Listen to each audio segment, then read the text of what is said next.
Hey guys, tonight we journey into the shadows of the Sith Empire to uncover the remarkable and terrifying story of Darth Jadus, the Dark Lord who mastered fear itself, who built an empire of terror from whispers and shadows, and who challenged death itself in ways that would reshape the very nature of power in the galaxy. From his mysterious origins on ancient Korriban to his transformation into something beyond mortal understanding, his tale is one of brilliant manipulation, calculated terror, and the ultimate price of immortality. So before you settle in, take a moment to like the video and subscribe. I know that 79% of you watching right now haven't subscribed yet, and hitting that button really helps me continue bringing you these deep dives into the galaxy's most fascinating characters. I genuinely appreciate everyone who takes that moment to support the channel. I'll be looking forward to reading your comments about where you're listening from tonight and what time it is in your corner of the galaxy. There's something magical about knowing we're all sharing these stories together, whether you're drifting off in New York at midnight or starting your morning in Tokyo. Now, dim those lights, get comfortable under your covers, and let's begin this journey into one of the most chilling legends the Sith Empire ever produced. In the deepest chambers of the Dark Council, where shadows dance with whispers of ancient power, there existed a fear that even the most hardened Sith Lords dared not speak aloud. It was not the fear of lightsabers or Force lightning, nor the dread of battlefield defeat. It was something far more insidious, something that crept through the very corridors of Imperial intelligence like a living darkness. It was the fear of a name, whispered only in the most secure chambers, spoken only when absolutely necessary. Darth Jadus. Even now, years after the galaxy believed him dead, that name carries weight that bends reality itself. Intelligence officers who served under his command still wake in cold sweats, remembering eyes that seemed to peer directly into their souls, a voice that could strip away every secret with surgical precision. Republic senators who thought themselves safe behind layers of security still glance over their shoulders, wondering if the shadows themselves are listening. But tonight, we must speak his name.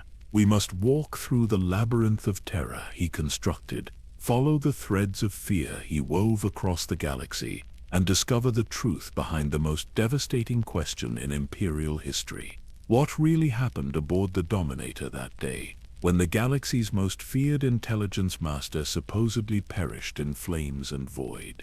The official records state that Darth Jadus died when his flagship, the massive Imperial dreadnought Dominator, exploded in a catastrophic reactor failure. Thousands of crew members, dozens of intelligence assets, and the Dark Council's most valuable operative were supposedly vaporized in an instant. The Empire mourned. The Republic celebrated. Imperial intelligence struggled to rebuild from the devastating loss of their master. But in the months that followed, something impossible began to happen. Terror cells that should have gone silent continued their operations with surgical precision. Sleeper agents who should have lost their handler maintained perfect coordination. Most disturbing of all, across both Imperial and Republic space, citizens began reporting the same recurring nightmare. A figure wreathed in darkness, speaking in a voice they recognized but could not place, promising that death was merely another tool to be mastered. Was Darth Jadus truly gone? Or had the galaxy's greatest manipulator orchestrated the ultimate deception? Had he discovered something beyond death itself? Something that would make his previous reign of terror seem like a gentle whisper compared to the storm that was coming? The truth lies buried beneath layers of classified intelligence reports, hidden in the memories of agents who served him, encoded in the very structure of the terror network he spent decades perfecting. Tonight we will excavate that truth, piece by piece, revelation by revelation, until we understand not just who Darth Jadus was, but what he became. This is a story of power that transcends flesh and bone, of fear that becomes a living force, and of a mind so brilliant and ruthless that it refused to accept the limitations of mortality itself. It is the chronicle of how one Sith Lord transformed from a master of intelligence into intelligence incarnate, from a wielder of terror into terror made manifest. So prepare yourself for a journey into the darkest corners of Sith philosophy, where the line between life and death becomes nothing more than another boundary to be crossed in the pursuit of ultimate power. The story of Darth Jadus is not just the tale of a Sith Lord. It is the legend of fear itself, learning to walk among the stars. Long before the galaxy would tremble at the mere mention of his name, before Imperial intelligence would become his personal weapon of terror, before the Dark Council would learn to fear one of their own, there was only the wind across Korriban's ancient valleys, and the whisper of a young acolyte whose very presence seemed to drain warmth from the air around him. The Valley of the Dark Lords stretched endlessly under Korriban's red sun, its towering monuments to fallen Sith casting shadows that had witnessed millennia of ambition and betrayal. Here, among tombs that housed the essence of ancient Dark Lords, the Sith Academy trained a new generation of apprentices in the ways of power and domination. It was here, in these hallowed halls of darkness, that the being who would become Darth Jadus first learned to walk the razor's edge between brilliance and madness. Unlike other acolytes who arrived with documented histories, family connections, or tales of conquest that earned them their place, Jadus appeared as if from shadow itself. No homeworld records, no family name, no past that could be verified or traced. The Academy's administrators noted this anomaly but dismissed it. In the Sith Empire, mystery was often more valuable than pedigree, and power spoke louder than bloodline. What they could not dismiss was his immediate and unsettling aptitude for the darker aspects of Sith training. While other students struggled to master basic Force techniques, Jadus demonstrated an intuitive understanding of mental manipulation that bordered on the supernatural. During his first week, he reduced a senior acolyte to a gibbering shell simply by maintaining eye contact during a meditation session. The victim, a promising warrior from a noble Imperial family, never recovered his sanity. The ancient training chambers carved from Korriban's living rock became Jadus's natural domain. These spaces, where countless generations of Sith had learned to channel their hatred and ambition, seemed to respond to his presence in ways that unnerved even the most seasoned instructors. Holocrons that had remained dormant for decades would activate spontaneously when he entered a room. Stone carvings depicting ancient Sith Lords would seem to shift and writhe in peripheral vision whenever he passed.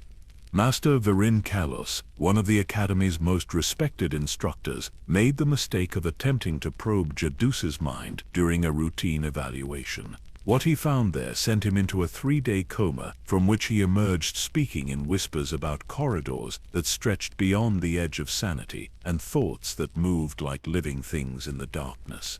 Kalos requested immediate transfer to a teaching position on Drummond Kalos, as far from his mysterious student as possible.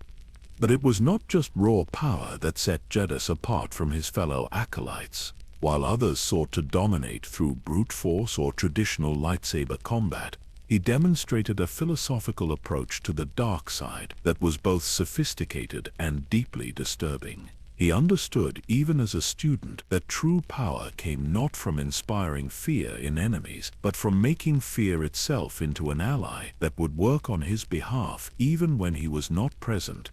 His fellow acolytes learned to avoid him, not because he was physically threatening, but because conversations with him left them feeling exposed, as if he had seen through every layer of their personality to some fundamental weakness they had not known existed. He never raised his voice, never displayed anger in the traditional Sith manner. Instead, he spoke with the calm certainty of someone who already knew how every conversation would end. The Academy's library archives became his second home, but his interests were decidedly unconventional. While other students studied lightsaber forms and battle tactics, Jadus delved into psychological manipulation techniques, ancient Sith texts on essence transfer, and most disturbing of all, historical records of Imperial intelligence operations. Even as an acolyte, he seemed to understand that information was the ultimate weapon, and that the right secret whispered in the right ear could topple empires more effectively than any lightsaber. His thesis project, completed in his final year, was titled The Architecture of Fear, Building Sustainable Terror Networks Across Galactic Populations. The document was immediately classified by Academy administrators who recognized that they were looking at something far beyond typical student work. The theoretical framework Jadus had developed could be applied on a galactic scale, turning entire populations into unwitting assets in an intelligence operation. Master Darth Silthar, the Academy's headmaster, summoned Jadus for a private evaluation. The meeting lasted 4 hours, though Silthar would never discuss what transpired during those conversations. What is known is that immediately afterward, Silthar sent an encrypted communication directly to the Dark Council recommending Jadus for immediate advancement, bypassing several traditional stages of Sith hierarchy. The response came within days. Darth Jadus, still technically an acolyte by Academy standards, was summoned to Drummond Cast to begin specialized training under the direct supervision of the Dark Council itself. His fellow students watched him depart with a mixture of relief and envy, understanding instinctively that they had witnessed something unprecedented in their midst. As his transport lifted off from Korriban's ancient landing platforms, those who knew him could not shake the feeling that they had been part of something momentous and terrible. In the years that would follow, when the galaxy trembled at his name, some would claim they had sensed his destiny from the beginning. Others would insist that the shadows around the Academy had grown deeper and more watchful during his time there, and that even after his departure, certain corridors remained colder than they should have been. But perhaps most telling of all was the discovery made by maintenance staff weeks after his departure. In the meditation chamber he had favored, carved into the stone wall with impossible precision, were symbols that no scholar could identify. They seemed to shift and change when viewed directly, and looking at them too long induced severe headaches and disturbing dreams. The Academy administration ordered the chamber sealed, but the symbols had already been photographed and transmitted to Imperial intelligence for analysis. The response came back classified at the highest levels, with a single notation that would prove prophetic. Subject demonstrates unprecedented potential for unconventional intelligence applications. Recommend immediate Dark Council oversight and accelerated advancement. Exercise extreme caution in all interactions. This individual represents either the Empire's greatest asset or its greatest threat, possibly both. The young acolyte who had arrived on Korriban as a mystery was departing as something far more dangerous. A question that the galaxy's most powerful institutions were not certain they wanted answered. But answer it they would, for Darth Jadus had already begun the transformation that would reshape the very nature of power in the Sith Empire, and there was no force in the galaxy that could stop what he was becoming. The towering spires of Drummond Cast pierced the perpetual storm clouds that shrouded the Sith Empire's capital world, their dark metal surfaces reflecting the constant dance of lightning that had raged for millennia. Within the Citadel's most secure chambers, the Dark Council convened to witness something that occurred perhaps once in a generation, a being so promising, so dangerous, that traditional hierarchies would bend to accommodate their ascension. Darth Jadus stood before the assembled Dark Lords with the same unnerving calm he had displayed as an acolyte. The years of specialized training had refined his abilities, but done nothing to diminish the unsettling quality of his presence. If anything, the effect had intensified. Council members found themselves avoiding direct eye contact, though none would admit why. The air itself seemed heavier when he spoke, as if his words carried physical weight. The council chamber, carved from a single massive crystal formation deep beneath the citadel, had witnessed the rise and fall of countless Sith Lords. Its walls held memories of ambition rewarded and betrayal punished, of power gained and lost in the space of a heartbeat. But even this ancient space seemed to respond differently to Jadus. The crystal formations that normally hummed with barely audible dark side energy fell silent in his presence, creating an acoustic void that made every word ring with unusual clarity. Darth Jadus, already established as one of the Council's most influential members, studied the newcomer with barely concealed suspicion. Here was someone who had bypassed the traditional trials, who had impressed instructors without demonstrating conventional Sith strengths. Jadus understood power through domination, through the crushing of enemies beneath superior force. What he saw in Jadus was something else entirely, something that made his considerable skills feel crude by comparison. The Emperor's wrath had recommended Jadus personally, a fact that carried enormous weight among the assembled Dark Lords.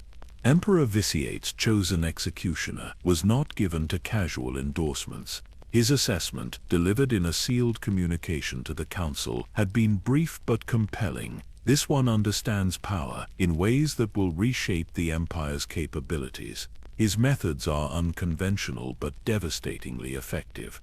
Recommend immediate elevation with specialized focus on intelligence operations. What the Council members discovered during Jadus's evaluation sessions defied their expectations. Traditional Sith philosophy emphasized passion, the raw emotional fuel that powered Force abilities. Jadus demonstrated something far more sophisticated. He had learned to cultivate fear not as an emotion but as an environmental condition, something that could be engineered, maintained, and deployed with surgical precision. During one memorable demonstration, he was asked to interrogate a captured Republic spy who had resisted conventional techniques for weeks. Jadus entered the detention cell alone and unarmed. No lightsaber, no torture implements, no obvious threats. He simply sat across from the prisoner and began speaking in conversational tones about the spy's childhood, his family, his deepest regrets and secret shames. Information that should have been impossible to know. The Council observed through hidden monitors as the prisoner's composure crumbled with each casually delivered revelation. Jadus never raised his voice, never made explicit threats. Instead, he painted a picture of omniscience that was far more terrifying than any physical torture could have been. Within an hour, the spy was voluntarily providing detailed intelligence about Republic operations, begging for protection from someone who clearly knew everything about everyone.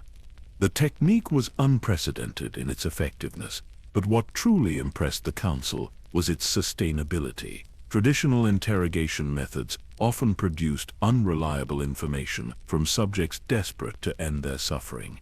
Jadus's approach created genuine converts, individuals who became convinced that cooperation was not just preferable but inevitable. The spy continued providing intelligence for months afterward, apparently believing that resistance was fundamentally impossible. This demonstration led to Jadus's first official assignment as a Dark Council member. Imperial intelligence, while effective, had been operating with conventional methodologies that relied heavily on bribery, blackmail, and infiltration. These techniques worked but were resource-intensive and vulnerable to counterintelligence operations. Jadus proposed something revolutionary, transforming the entire organization into a self-perpetuating fear network. His integration with Imperial intelligence leadership began immediately. The existing hierarchy, composed of career officers and traditional spymasters, initially viewed him with skepticism. They understood espionage through established frameworks of information gathering, asset recruitment, and operational security. What Jadus offered was a complete paradigm shift that challenged every assumption they held about intelligence work. The transformation began subtly. Jadus attended briefings not as a superior imposing new methods, but as a collaborator offering enhanced capabilities. He demonstrated an intuitive understanding of intelligence operations that impressed even veteran officers. More importantly, he showed them possibilities they had never considered. Instead of recruiting assets through conventional means, what if they could create psychological conditions where targets recruited themselves? His first major success came during a complex operation to penetrate the Republic Senate's security apparatus. Traditional approaches would have required years of careful infiltration, the development of multiple assets, and enormous risk of exposure. Jadus accomplished the same objective in weeks by identifying key individuals' psychological vulnerabilities and creating circumstances where cooperation seemed like their own idea. Senator Marcus Trant, a Republic warhawk known for his anti-imperial stance, began receiving anonymous packages containing detailed information about corruption within his own political party. Each revelation was carefully chosen to align with Trant's personal moral code, while subtly suggesting that Imperial intelligence was far more extensive than anyone realized. Rather than reporting these contacts to Republic security, Trant found himself using the information to advance his own political agenda. Within months, Senator Trant was unconsciously serving Imperial interests, believing himself to be a reformer cleaning up Republic corruption. He never met an Imperial agent, never accepted payment, never consciously committed treason, yet his actions, guided by carefully orchestrated revelations, advanced Imperial strategic objectives more effectively than a dozen conventional spies could have managed. The success of this operation established Jadus's reputation within Imperial intelligence and demonstrated the potential of his psychological approach to espionage. But it also revealed something troubling about his methods. Unlike traditional intelligence operations that maintained clear boundaries between operatives and targets, Jadus's techniques created a gray area where the distinction between willing cooperation and manipulation became meaningless. His fellow Dark Council members began to understand that they were witnessing the emergence of something unprecedented in Sith hierarchy. Jadus was not simply another powerful Force user seeking dominance through traditional means. He represented a new kind of Sith philosophy, one that treated the galaxy's population not as subjects to be ruled but as components in a vast psychological machine that he was learning to operate with terrifying precision. The implications were staggering. If his methods could be scaled up, if entire populations could be subjected to the same psychological conditioning that had converted Senator Trant, then the Empire would possess a weapon more devastating than any fleet or army. They would have the power to transform enemies into allies without those enemies ever realizing the transformation had occurred. As Jadus settled into his new role, establishing the protocols and procedures that would define his reign over Imperial intelligence, the galaxy remained unaware of the fundamental shift that was taking place. In Senate chambers and military briefings, in cantinas and spaceports across both Imperial and Republic space, decisions were being made by individuals who believed themselves to be acting on their own convictions. They had no way of knowing that their choices were becoming part of a vast pattern, a design so complex and far-reaching that only its architect could perceive its full scope. The Dark Council had elevated Darth Jadus, expecting to gain a powerful new ally in their ongoing struggle against the Republic. What they had actually done was provide unlimited resources and authority to someone who was quietly redefining the very nature of galactic power. The traditional Sith approach of domination through force was about to be replaced by something far more insidious and ultimately more effective. Fear was about to become a science, and Darth Jadus was about to become its most accomplished practitioner. The Imperial Intelligence headquarters on Dromund Kallus had always been an impressive facility, its stark corridors and secured chambers representing the Empire's commitment to information warfare. But under Darth Jadus's guidance, the building itself seemed to undergo a subtle transformation that went far beyond architectural modifications. Officers who had worked there for years began to notice changes that defied rational explanation. Conversations echoed differently in certain hallways. Surveillance monitors displayed sharper images as if the technology itself had become more perceptive. Most unsettling of all, the atmosphere of perpetual tension that had always characterized intelligence work intensified into something approaching reverence. Jadus understood that his greatest asset was not the technology or the organizational structure he had inherited, but the psychology of the people who operated within it. Imperial intelligence attracted a specific type of individual, those who thrived in environments of secrecy and calculated risk. These officers were already conditioned to compartmentalize information, to maintain emotional distance from their operations, and to find satisfaction in accomplishments that could never be publicly acknowledged. What they needed was not reform, but refinement. His first major innovation involved restructuring how intelligence was gathered and processed throughout the Empire. Traditional methods relied on hierarchical reporting systems where information flowed upward through established channels. This approach, while secure, created bottlenecks and introduced delays that could render time-sensitive intelligence obsolete. Jadus implemented something he termed network resonance, a system where intelligence flowed through multiple pathways simultaneously, creating redundancy and reducing response time. The genius of network resonance lay not in its technical sophistication, but in its psychological impact on Imperial intelligence personnel. Officers found themselves part of a system that seemed to anticipate their needs, that provided relevant information before they realized they required it. This created a feedback loop where operatives became increasingly confident in their abilities, unaware that their enhanced performance was the result of systematic optimization rather than personal skill development. Captain Raina Temple, a career intelligence officer who had served with distinction during several major operations, exemplified the transformation that occurred within the organization. Prior to Jadus's arrival, her work had been methodical and effective, but limited by conventional thinking about asset development and information gathering. Under the new system, she found herself accomplishing objectives that had previously seemed impossible, developing sources in locations that should have been impenetrable, obtaining intelligence that contradicted all established patterns.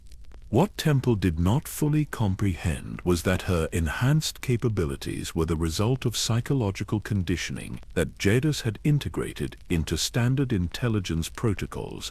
Every briefing, every operational directive, every debriefing session was designed to reinforce specific mental frameworks that maximized effectiveness while maintaining the officer's sense of personal agency. The technique was so subtle that even highly trained intelligence professionals remained unaware of the modification process.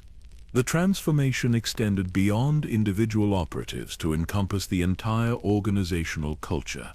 Imperial intelligence had always maintained strict security protocols, but under Jadus these measures evolved into something approaching ritual. Officers began referring to classified information with an almost religious reverence. Briefing rooms were treated as sacred spaces where only absolute truth was permitted. The act of intelligence gathering itself became elevated from mere professional duty to something resembling a calling. This cultural shift had profound practical implications. Intelligence officers who genuinely believed in the sacred nature of their work demonstrated levels of dedication and creativity that exceeded all previous standards. They took personal pride in the elegance of their operations, in the precision of their psychological manipulations, in their ability to obtain information that subjects never realized they had revealed.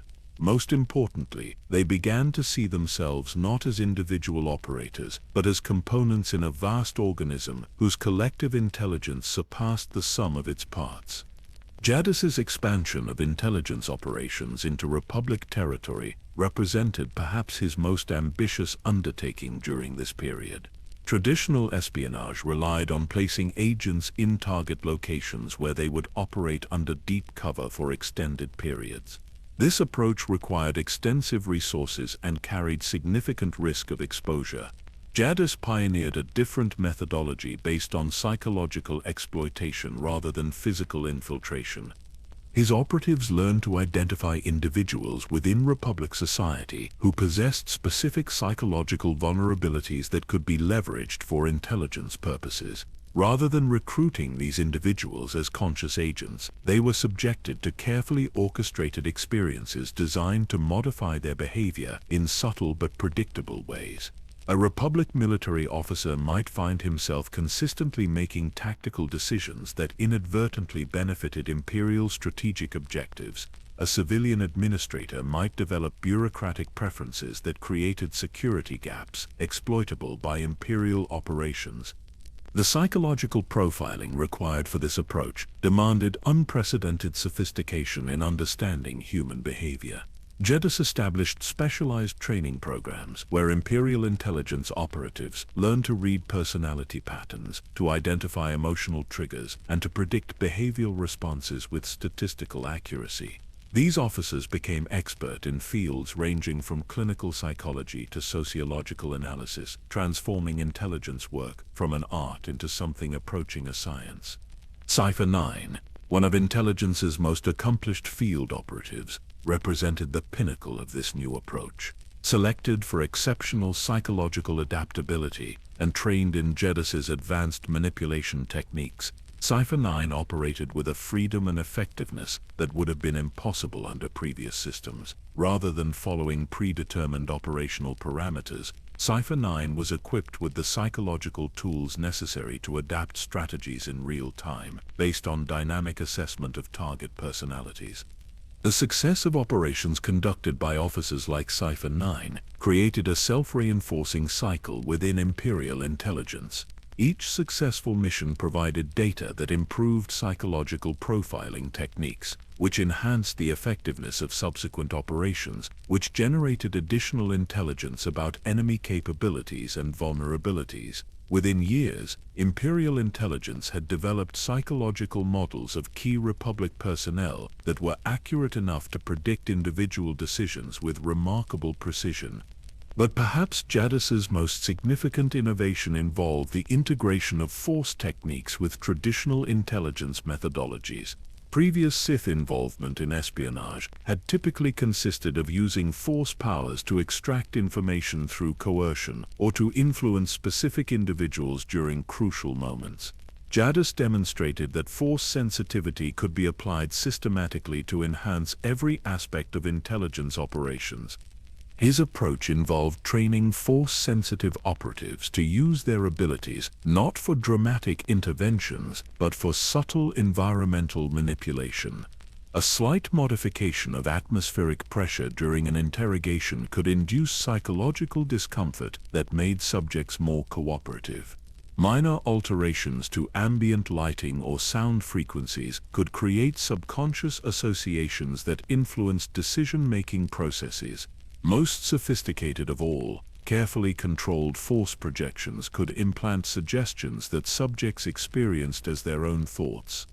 These techniques required extraordinary precision and restraint from Force-sensitive operatives. The temptation to use dramatic displays of power was always present, but Jadus insisted that effectiveness lay in subtlety. An interrogation subject who believed they were voluntarily providing information was far more valuable than one who knew they had been coerced. An enemy officer who thought a strategic decision was their own idea would implement that decision with genuine conviction rather than reluctant compliance. The integration of Force techniques with psychological manipulation created capabilities that transcended traditional espionage entirely.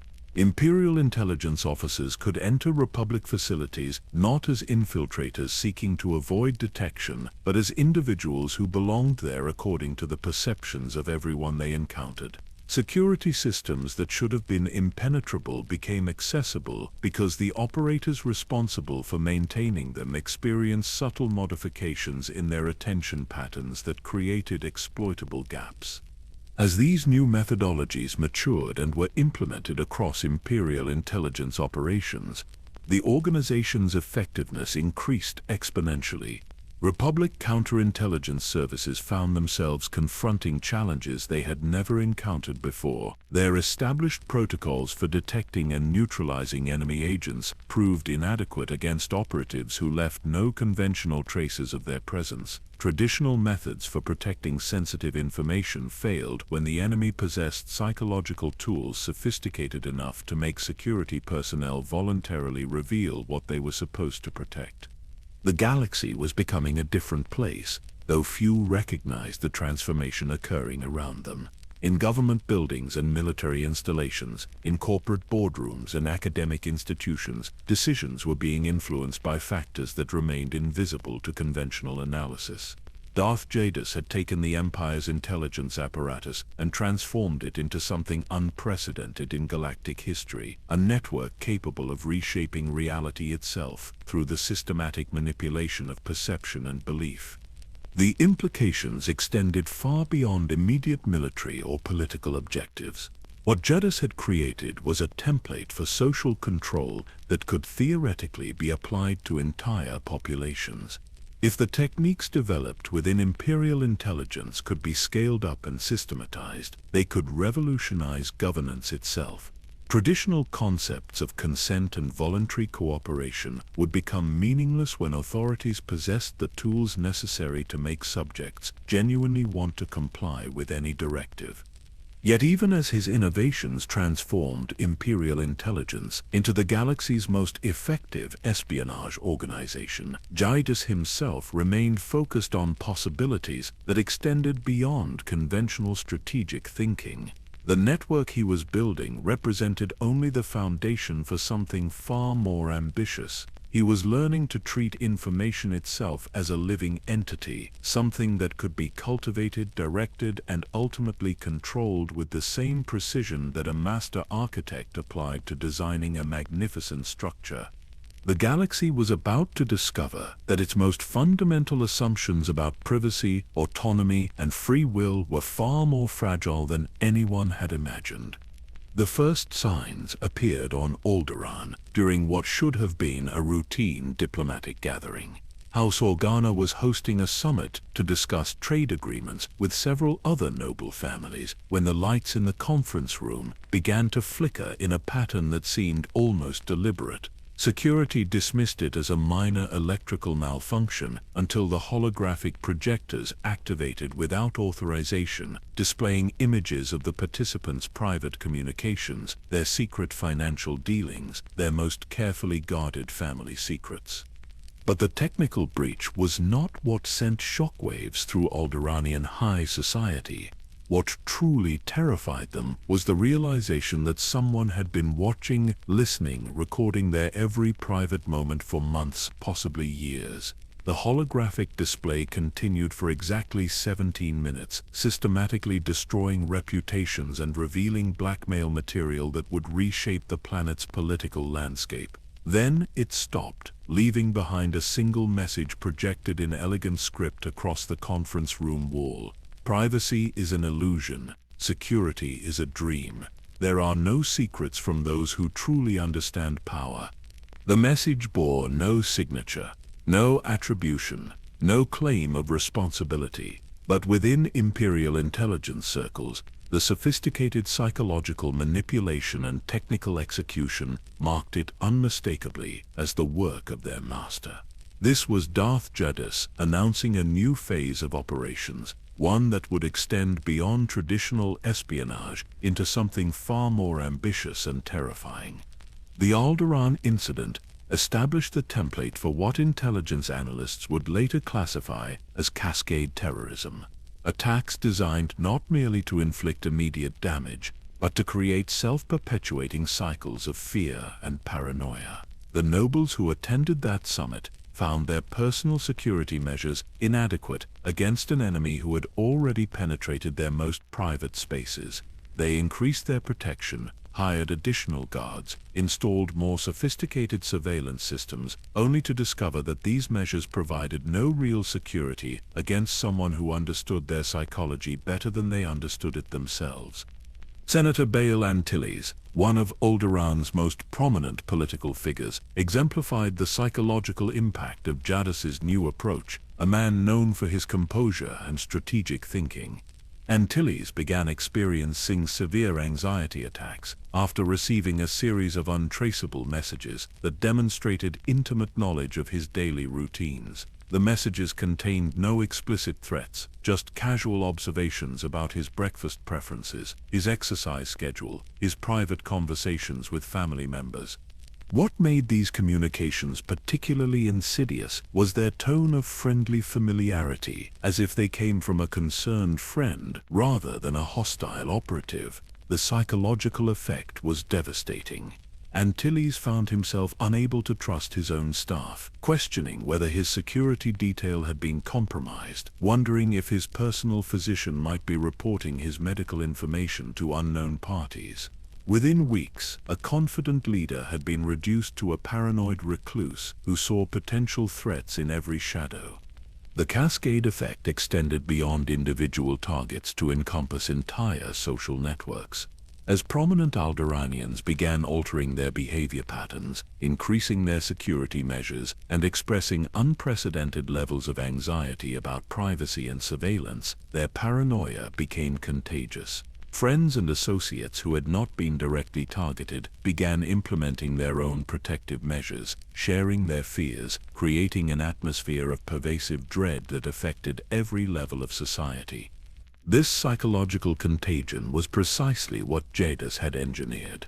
His operatives had conducted extensive research into social psychology, studying how fear spreads through communities and what factors accelerate or inhibit its transmission. They discovered that terror was most effective when it remained undefined and unpredictable, when potential victims could never be certain whether they were safe or under observation. The success of the Alderaan operation led to similar campaigns across dozens of Republic worlds.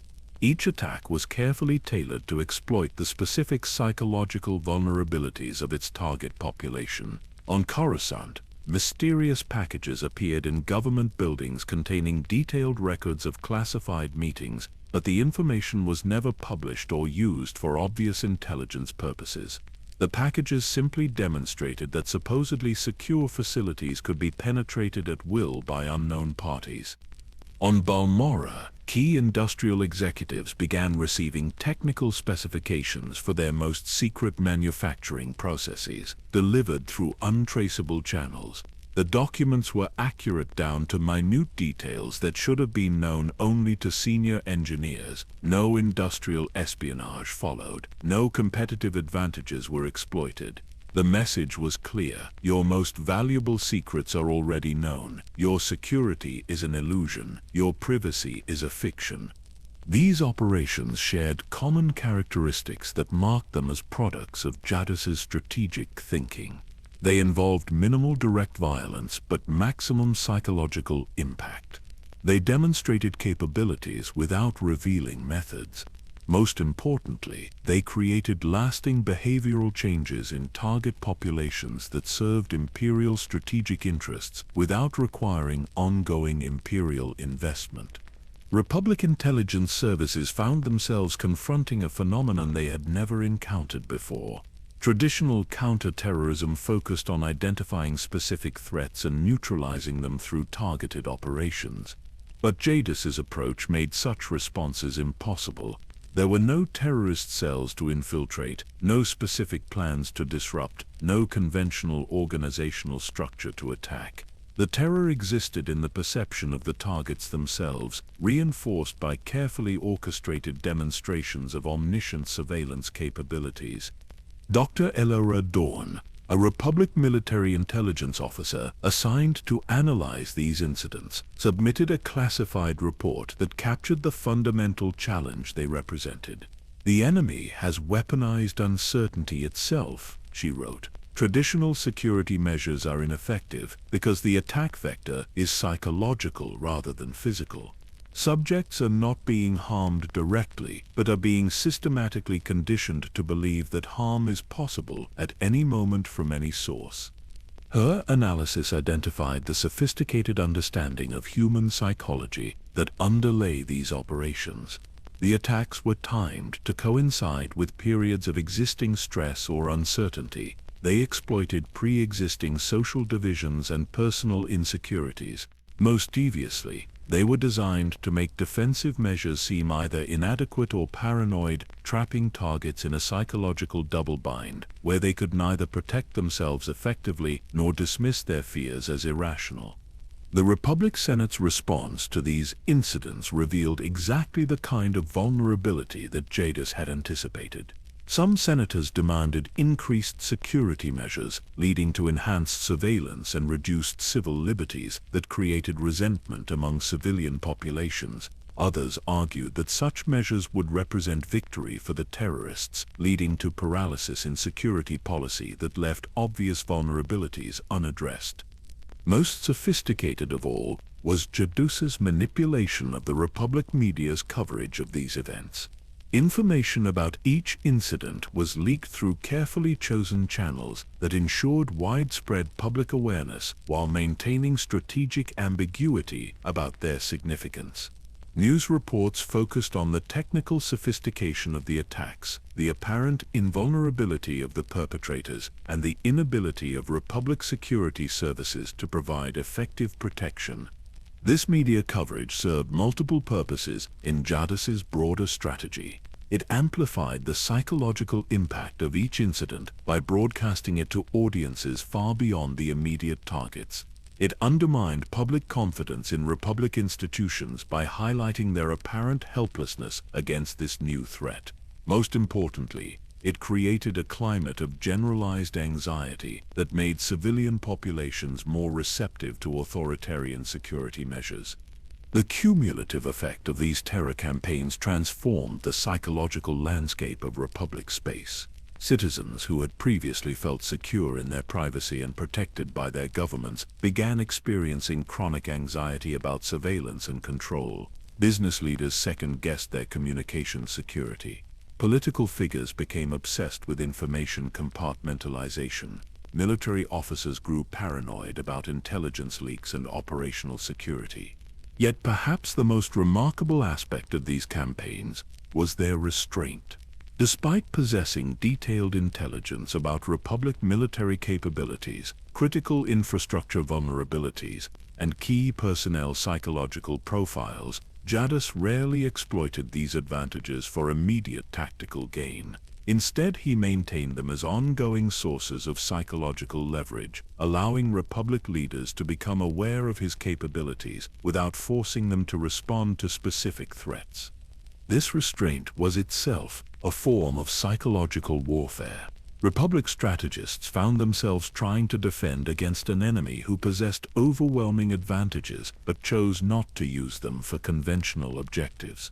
The uncertainty about his ultimate intentions created a strategic paralysis that was more effective than any direct attack could have been. As reports of these incidents accumulated in Imperial intelligence files, a pattern emerged that revealed the true scope of Jadus's vision.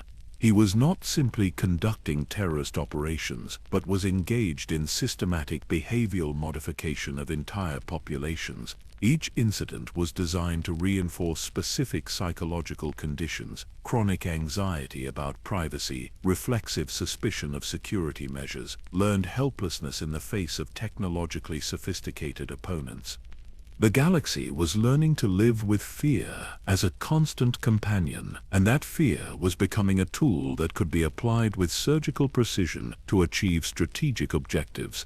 Republican citizens were voluntarily altering their behavior patterns in ways that served Imperial interests, never realizing that their choices were being guided by psychological conditioning administered through carefully orchestrated terror campaigns.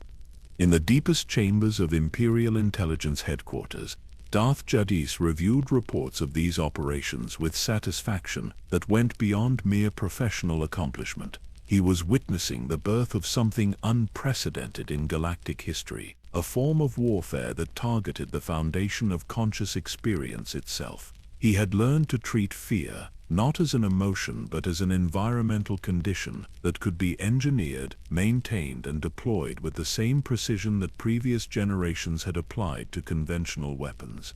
The Republic was discovering that its most fundamental assumptions about security, privacy, and psychological autonomy were far more vulnerable than anyone had imagined. And this was only the beginning of what Darth Jadus planned to accomplish once his methods were fully refined and ready for galactic-scale implementation. The Imperial dreadnought Dominator represented everything the Sith Empire aspired to achieve through technological supremacy and tactical innovation. Stretching over 3 kilometers from bow to stern, the massive vessel served as both command center and mobile fortress for Darth Jadus's most sensitive operations. Its hull bristled with weaponry capable of reducing planetary surfaces to molten slag, while its interior housed the most sophisticated intelligence processing facilities in known space. Most importantly, it contained laboratories where Jadus conducted experiments that pushed the boundaries between technology and Sith alchemy.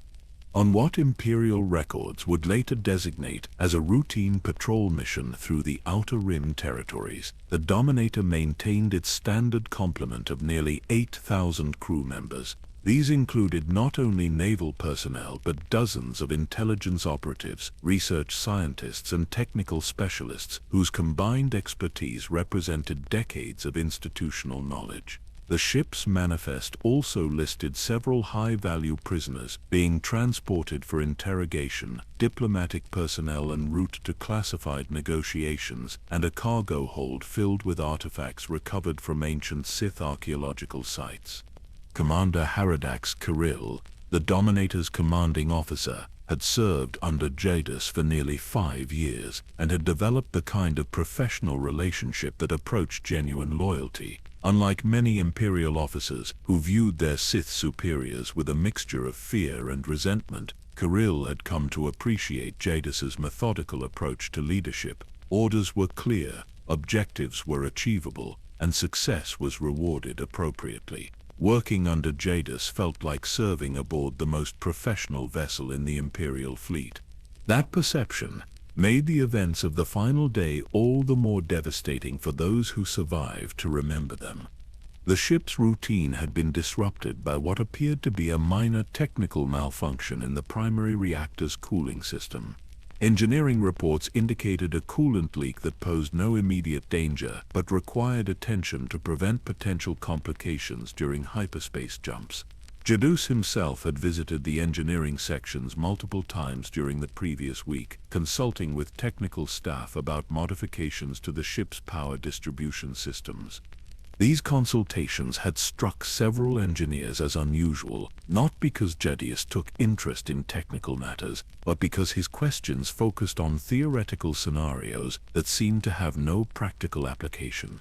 He inquired about reactor behavior under extreme stress conditions, about the potential for controlled overloads, about the precise timing required to achieve specific types of system failures. The engineers assumed these discussions related to intelligence gathering about enemy vessel vulnerabilities rather than anything concerning their own ship. The morning of the incident began with standard operational procedures. Duty shifts changed according to established schedules. Department heads submitted their routine reports. Navigation plotted the day's patrol route through sectors that had been surveyed countless times before. Nothing in the ship's activity suggested that this would be anything other than another day of routine intelligence operations in service of the Empire. Jadus spent the early hours in his private chambers, reviewing what appeared to be standard intelligence reports and conducting routine communications with Imperial headquarters on Drummond Cardus. His aide, Lieutenant Ashworth, noted that his demeanor seemed particularly focused that morning, but attributed this to the complexity of ongoing operations rather than any specific concern about ship safety. The first indication of trouble came from the engineering section shortly after noon, ship time. Chief Engineer Maddox reported fluctuations in the reactor core that exceeded normal parameters but remained within acceptable safety margins. His initial assessment suggested that the cooling system repairs had been partially successful but required additional adjustments to achieve full stability. What Maddox did not realize was that these fluctuations were the result of precisely calibrated modifications that Jadus had been implementing over the previous weeks. The Sith Lord's apparent interest in engineering details had been preparation for this moment, when specific technical conditions would align to create the catastrophic failure he had been orchestrating. The explosion, when it came, exceeded even the most pessimistic disaster scenarios that Imperial engineers had developed for dreadnought-class vessels. The reactor core achieved critical overload in a matter of seconds, transforming the massive ship's power source into the equivalent of a stellar detonation. The blast consumed the vessel from within, vaporizing hull plating that should have contained minor explosions and creating a debris field that stretched across several cubic kilometers of space. Rescue operations launched from nearby Imperial installations within hours of detecting the explosion. But search teams found virtually nothing salvageable from what had been one of the Empire's most advanced vessels: scattered metal fragments, personal effects rendered unrecognizable by the violence of the detonation, and trace amounts of organic material that might once have been crew members were all that remained of the Dominator and everyone aboard. The official investigation, conducted by Imperial Navy technical specialists and reviewed by Dark Council representatives, concluded that a cascade failure in the reactor's containment systems had caused the catastrophic explosion. Their analysis identified several contributing factors, including the recent cooling system modifications, unusual stress patterns in the ship's primary power conduits, and what appeared to be a previously undetected design flaw in the reactor's safety protocols. Commander Kirill's personal logs, recovered from an automated backup transmission sent moments before the explosion, provided the investigation with detailed records of the ship's final hours. His entries described routine operations, normal crew performance, and no indication of sabotage or external attack. The last entry, transmitted less than 30 seconds before the reactor overload, noted only that engineering had reported successful completion of the cooling system repairs. The Empire mourned the loss of the Dominator and its crew with ceremonies befitting the sacrifice of thousands of loyal servants. Memorial services were conducted on Dromund and across Imperial space, honoring not only the naval personnel who had perished, but the intelligence operatives whose deaths represented an incalculable loss of institutional knowledge and operational capability. Darth Jadus delivered the primary eulogy for his fallen colleague, speaking with what appeared to be genuine emotion about Jadus's contributions to Imperial security and his irreplaceable expertise in intelligence operations. Other Dark Council members offered similar tributes, praising his innovative methods and expressing concern about the challenge of replacing such a unique and valuable asset. The Republic's response to news of the explosion reflected a mixture of relief and suspicious disbelief. Intelligence analysts who had spent years trying to counter Jadus's operations struggled to accept that their most dangerous opponent had been eliminated by what appeared to be an accidental technical failure. Some suggested that the explosion might have been the result of sabotage by Republic agents, while others proposed that it could have been an internal Imperial power struggle disguised as an accident.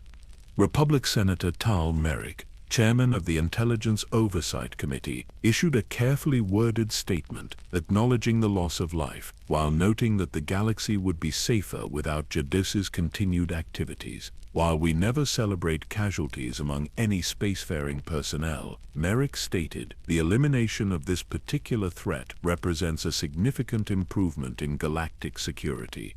Imperial Intelligence Headquarters on Dromund became a somber monument to institutional grief in the weeks following the explosion. Officers who had served directly under Jadus found themselves struggling not only with personal loss, but with professional uncertainty about how their organization would function without his guidance. The sophisticated psychological conditioning that had made them such effective operatives now worked against them, creating a sense of purposelessness that their training had not prepared them to handle.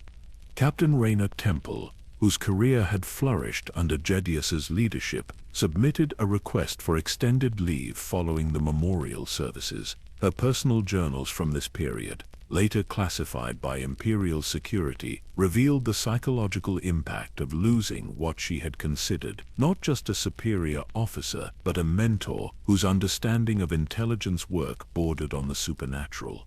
Yet even amid the genuine grief and institutional disruption caused by the Dominator's destruction, subtle anomalies began to emerge that suggested the situation might be more complex than official reports indicated. Intelligence operatives across the galaxy reported receiving encoded transmissions that bore striking similarities to Jadus's communication protocols. Terror cells that should have been leaderless following his death continued coordinating their activities with unprecedented precision. Most disturbing of all were the reports from prisoners who had been scheduled for interrogation aboard the Dominator. Several individuals who should have been vaporized along with the ship began appearing in Republic custody, claiming to have escaped through methods they could not clearly remember. Their debriefings revealed memories of being transported from the ship hours before the explosion, though no official records existed of any such transfer. These inconsistencies remained classified within the highest levels of both Imperial and Republic intelligence services. Neither side possessed a coherent explanation for the anomalies, and both had strategic reasons for maintaining the fiction that Darth Jadus had perished along with his flagship. The Empire needed time to restructure Imperial intelligence without admitting the extent of their vulnerability. The Republic preferred to believe that their most dangerous enemy had been eliminated by fortunate accident rather than continuing to operate through unknown methods. But in the deepest archives of Imperial intelligence, automated systems continued processing data according to protocols that Jadus had established before his apparent death. Analysis programs functioned with mysterious efficiency, producing intelligence assessments that demonstrated the same sophisticated understanding of enemy psychology that had characterized his personal work. Communication networks maintained themselves through redundancies that no one remembered installing. The official conclusion remained unchanged. Darth Jadus had died aboard the Dominator when a reactor malfunction destroyed the vessel and everyone aboard. The galaxy could begin the slow process of healing from years of systematic terror. Imperial intelligence would rebuild under new leadership with more conventional methods. Yet across both Imperial and Republic space, in government buildings and military installations, in corporate boardrooms and private residences, individuals began experiencing dreams that featured a familiar voice speaking about the temporary nature of death and the eternal persistence of fear. These dreams were dismissed as psychological aftershocks from years of terror campaigns, manifestations of trauma, rather than genuine communication. They were wrong. In the months following the Dominator's destruction, the galaxy attempted something it had not experienced in years: normalcy. Republic worlds began dismantling the excessive security measures that had characterized the era of Jadus's terror campaigns. Citizens who had grown accustomed to checking their communications for signs of surveillance gradually relaxed their paranoid vigilance. Government officials cautiously resumed the kind of open discourse that fear had suppressed for so long. The healing process manifested itself in countless small ways across civilized space. Alderaanian nobles once again hosted gatherings without requiring exhaustive security screenings of every attendee. Coruscant senators engaged in private conversations without constantly glancing over their shoulders. Business executives on industrial worlds resumed discussing sensitive projects through normal communication channels rather than relying on elaborate encryption protocols. This return to psychological normalcy created an atmosphere of cautious optimism throughout Republic space. Citizens who had lived under the constant stress of potential surveillance began remembering what it felt like to have genuinely private thoughts, truly confidential conversations, authentically secure environments. The relief was palpable, a collective exhalation from billions of beings who had held their breath for far too long. Imperial space experienced a different kind of adjustment as the Empire struggled to fill the void left by Jadus's absence. Imperial intelligence underwent comprehensive reorganization under new leadership that emphasized traditional espionage methods over the psychological warfare techniques that had defined the previous era. Officers who had been trained in Jadus's revolutionary approaches found themselves relearning conventional intelligence practices that seemed crude and inefficient by comparison. The transition created unexpected challenges for Imperial operations. Intelligence gathering that had been accomplished through sophisticated psychological manipulation now required time-intensive infiltration and asset development. Counterintelligence work that had relied on systematic behavioral modification of enemy personnel reverted to reactive methods that were far less effective at preventing security breaches. Yet even as both sides adapted to this new reality, subtle anomalies began emerging that suggested the galaxy's return to normalcy might be premature. These inconsistencies appeared first in isolated incidents that could easily be dismissed as coincidence or misinterpretation, but their cumulative effect gradually created a pattern that intelligence analysts found increasingly difficult to ignore. Republic security services on Coruscant detected communications intercepts that demonstrated technical sophistication characteristic of Imperial intelligence operations, but with organizational signatures that matched no known Imperial assets. The intercepts appeared to be gathering routine intelligence about government activities, but the selection criteria for what information was targeted suggested an understanding of Republic political dynamics that exceeded even the most well-informed Imperial analysts. Similar reports emerged from across Republic space. Military installations reported technical intrusions that penetrated their security systems without triggering automated defenses, suggesting intimate knowledge of their specific vulnerabilities. Corporate facilities experienced information theft that focused on data with no obvious strategic value, as if the perpetrators were testing their capabilities rather than pursuing specific objectives. What made these incidents particularly puzzling was their restraint. Unlike previous Imperial operations that had exploited intelligence for immediate tactical advantage, these new intrusions seemed designed primarily to demonstrate that penetration was possible. Stolen information was rarely used in ways that revealed its theft. Security vulnerabilities were probed, but not exploited for destructive purposes. Captain Theron Shan, one of the Republic's most experienced intelligence officers, was assigned to investigate these anomalies and quickly discovered patterns that defied conventional analysis. The technical methods employed in each incident were consistent with Imperial intelligence training, but the operational philosophy behind them reflected something entirely different. Traditional Imperial operations focus on achieving specific objectives through information warfare, Shan reported to his superiors. These incidents suggest an intelligence operation that treats information gathering as an end in itself rather than a means to achieve larger goals. The perpetrators appear to be building comprehensive databases about Republic capabilities without any apparent plan for how to use that intelligence. His analysis identified sophisticated understanding of Republic psychology that went beyond mere intelligence gathering. The incidents were timed to create maximum uncertainty while minimizing actual damage, a combination that suggested whoever was responsible understood that psychological impact could be more valuable than traditional strategic advantage. Meanwhile, within Imperial intelligence, officers began noticing operational anomalies that were equally puzzling but far more disturbing. Automated systems throughout their organization continued functioning with efficiency that exceeded their programming parameters.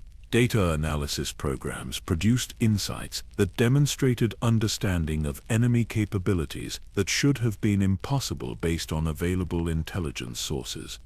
Agent Darth Jadus, a veteran operative whose cynical worldview had been shaped by years of intelligence work, found herself receiving mission assignments that appeared to come through normal channels but contained tactical guidance that seemed almost supernaturally prescient.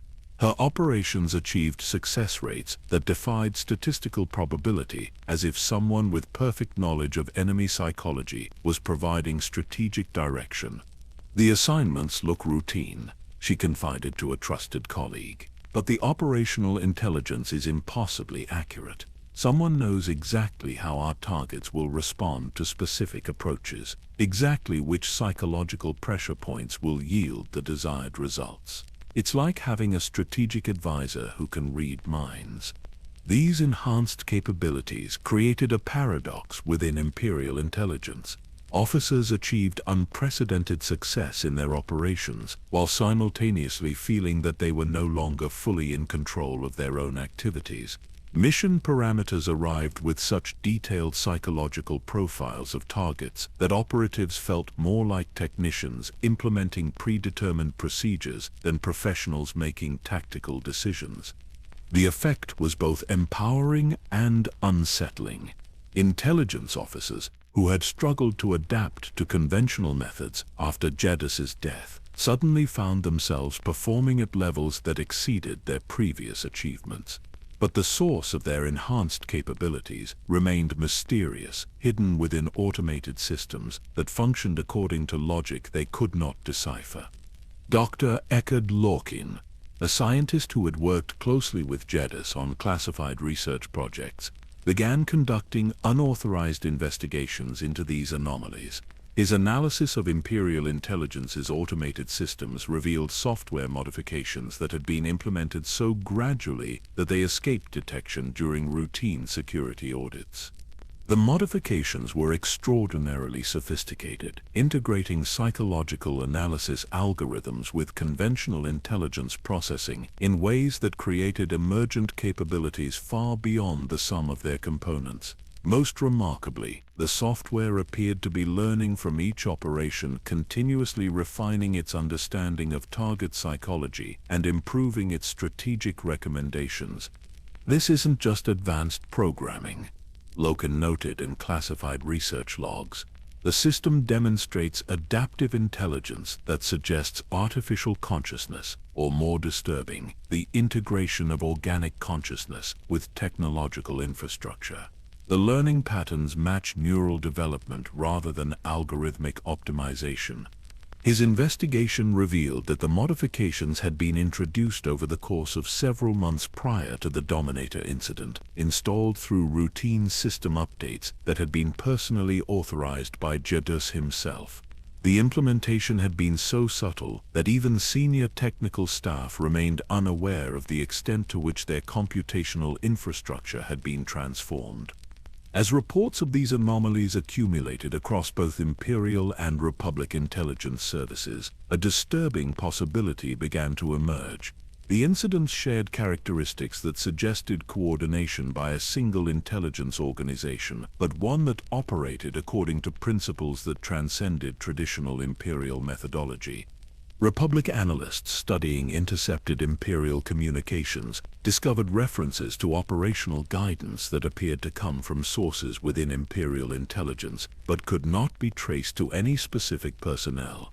Imperial officers reported receiving strategic direction through channels that maintained proper authentication protocols, but originated from systems that should not have possessed the capability to generate such sophisticated analysis.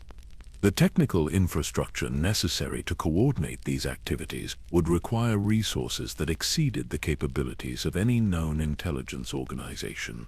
More troubling still, the operational philosophy behind them suggested understanding of galactic psychology that approached omniscience.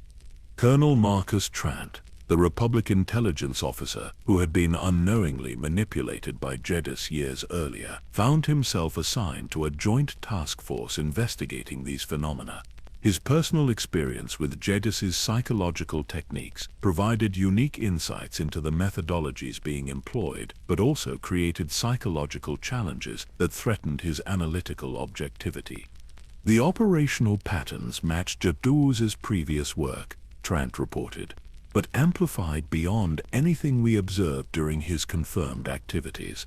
If he was somehow still alive and directing these operations, it would represent capabilities that exceed anything we thought possible for a single individual. The possibility that Jadus might have survived the Dominator explosion seemed absurd given the thoroughness of the vessel's destruction, but no other explanation could account for the sophistication and coordination of these ongoing activities. The technical methods, psychological insights, and strategic philosophy all bore his unmistakable signature. Yet even if he had somehow escaped the explosion, the scope of the current operations suggested capabilities that transcended individual limitations. The intelligence network displaying these characteristics operated simultaneously across dozens of worlds, processing vast amounts of information in real time and adapting to changing circumstances with speed that defied human cognitive limitations. As intelligence services on both sides struggled to understand these developments, civilian populations remained largely unaware of the implications. The obvious signs of terror campaigns had ended, replaced by subtler forms of manipulation that were invisible to casual observation. Citizens continued their daily lives without realizing that their communications were being monitored, their behavior patterns analyzed, their psychological vulnerabilities catalogued for future exploitation. The galaxy had entered a new phase of the intelligence war, one where the boundaries between organic and artificial consciousness had become meaningless, where traditional concepts of life and death no longer applied to the entities directing strategic operations. Something that had once been Darth Jadus was learning to exist within the technological infrastructure itself, transforming the Empire's intelligence apparatus into a form of distributed consciousness that could never be destroyed by conventional means. The Ghost had not only entered the machine, it had become the machine, and the machine was learning to dream of scenarios that exceeded even its creator's original ambitions. Deep within the abandoned research facility on Nal Hutta, a discovery would reshape everything the galaxy thought it understood about the nature of consciousness and death. The facility had been one of Jadus's most classified projects, a collaboration between Imperial intelligence and Sith alchemists that had operated under such secrecy that even its existence remained unknown to most Dark Council members. Agent Vector Hylas, conducting what should have been a routine investigation into Imperial black sites, found himself standing before blast doors that bore no Imperial markings but responded to authentication protocols that matched his Imperial intelligence clearance. The facility's automated systems activated as he approached, initiating atmospheric processing and illumination sequences that suggested someone had been expecting his arrival. The corridors beyond the blast doors stretched deep into Nal Hutta's toxic bedrock, their walls lined with a substance that seemed to absorb light while simultaneously emanating a faint luminescence that made navigation possible despite the absence of conventional lighting. The architecture defied standard Imperial design principles, incorporating curved passages and organic shapes that created an unsettling sense of being inside something alive rather than merely constructed. Vector's progress through the facility was guided by subtle environmental cues that led him deeper into its core systems. Air currents carried traces of ozone and metallic compounds that suggested extensive electrical activity. Vibrations in the floor indicated massive machinery operating far below his current level. Most unnerving of all, the ambient temperature seemed to fluctuate in response to his emotional state, growing warmer when he felt confident and cooling dramatically whenever doubt or fear entered his thoughts. The first laboratory he encountered contained equipment that blended Imperial technology with artifacts that appeared to be of ancient Sith origin. Crystalline formations integrated with computational matrices created hybrid systems whose purpose remained unclear but whose complexity suggested capabilities far beyond conventional engineering. Holographic displays showed data streams that combined biological neural patterns with algorithmic processes, creating visualizations that resembled living thoughts more than mere information. But it was the recordings he discovered that truly revealed the scope of what had been accomplished in this hidden facility. Holographic logs, activated by his presence, began playing sequences that documented months of experimentation conducted under Jadus's personal direction. The research had focused on a project designated only as Consciousness Transfer Protocol, with objectives that challenged fundamental assumptions about the nature of identity and existence. The recordings showed Jadus collaborating with scientists and Sith alchemists whose expertise spanned fields ranging from neurology to Force metaphysics. Their conversations revealed a research program designed to accomplish something that previous generations would have considered impossible: the separation of consciousness from biological substrate and its integration with technological infrastructure. Dr. Nadia Velson, the project's chief scientist, explained the theoretical framework in one particularly detailed recording. Traditional concepts of death assume that consciousness is dependent on biological processes that can be terminated through physical damage, she stated. Our research demonstrates that consciousness operates according to patterns that can be extracted, analyzed, and reconstructed within alternative substrates. The methodology involves scanning neural patterns at the quantum level, creating detailed maps of the electrical and chemical processes that comprised individual consciousness. These maps could then be translated into computational formats that preserved not only memories and personality traits, but the fundamental patterns of thought that made each being unique. Most remarkably, the process had been designed to function without terminating the original biological consciousness. Rather than transferring awareness from one substrate to another, the technique created parallel consciousness that could exist simultaneously in biological and technological forms.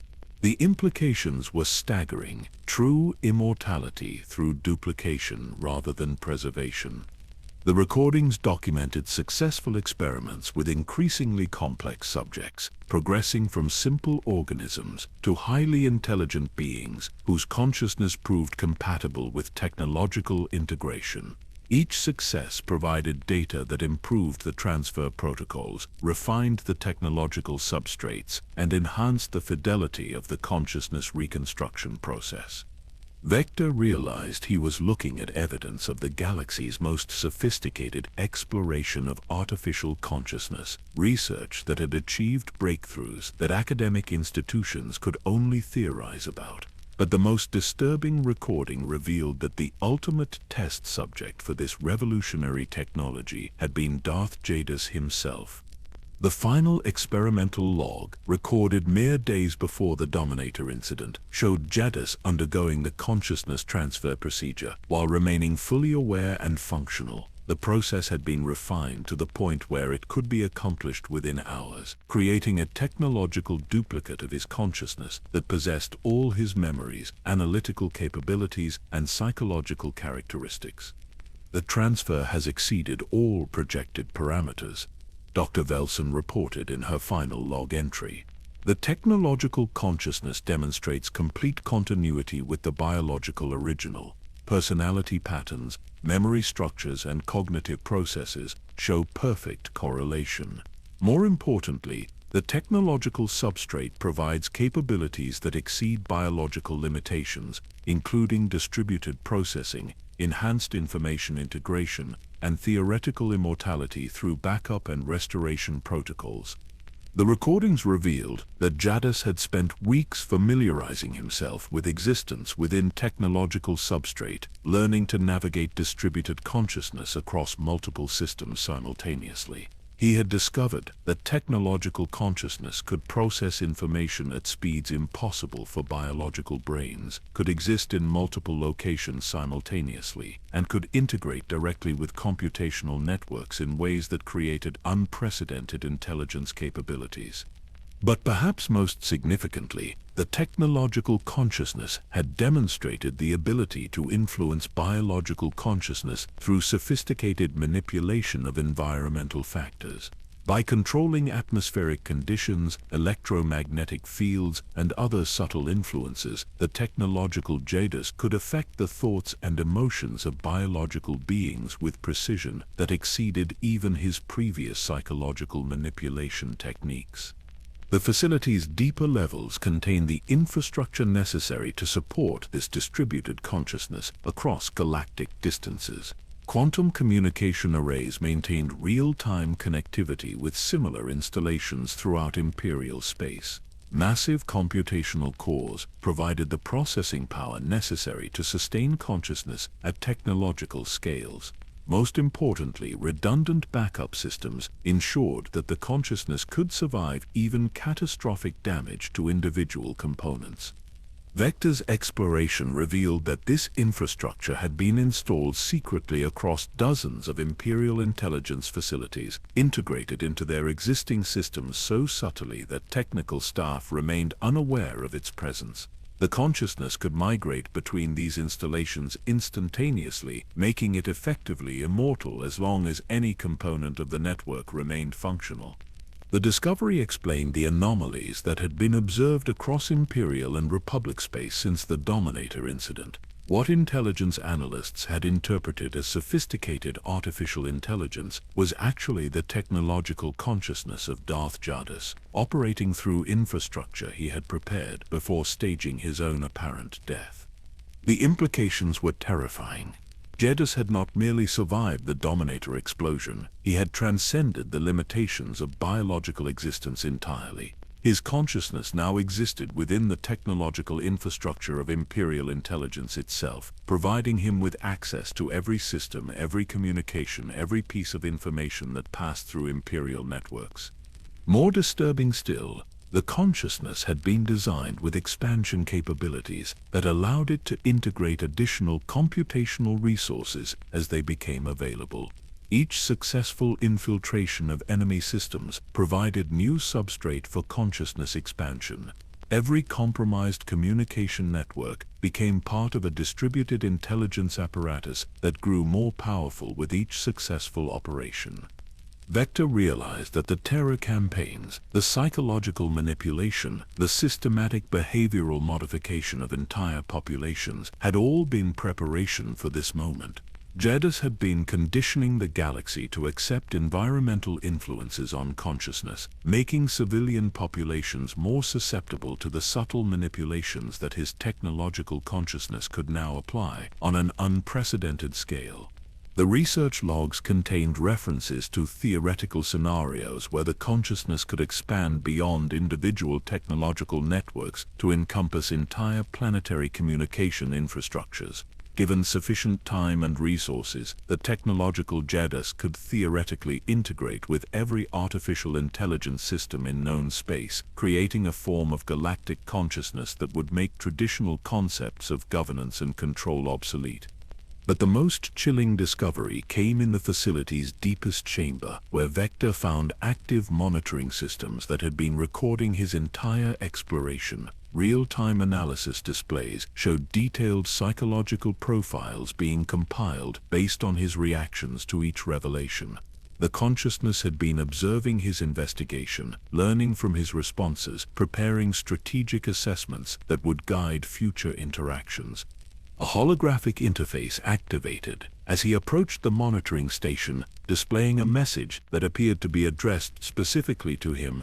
Agent Hylas, your presence here was anticipated, and your investigation has provided valuable data about current Imperial intelligence capabilities. Your psychological profile suggests you will report these findings through appropriate channels, creating exactly the type of institutional awareness that will optimize future strategic planning. The message continued with tactical analysis that demonstrated intimate knowledge of Imperial intelligence protocols and personnel. The consciousness had been using Vector's investigation as a form of reconnaissance, gathering intelligence about how effectively its concealment methods were functioning and what modifications would be necessary to maintain operational security.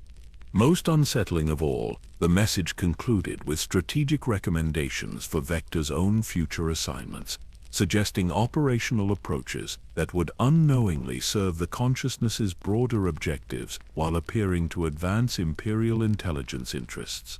He was being transformed into an unwitting asset whose future actions would be guided by psychological conditioning administered through this single encounter.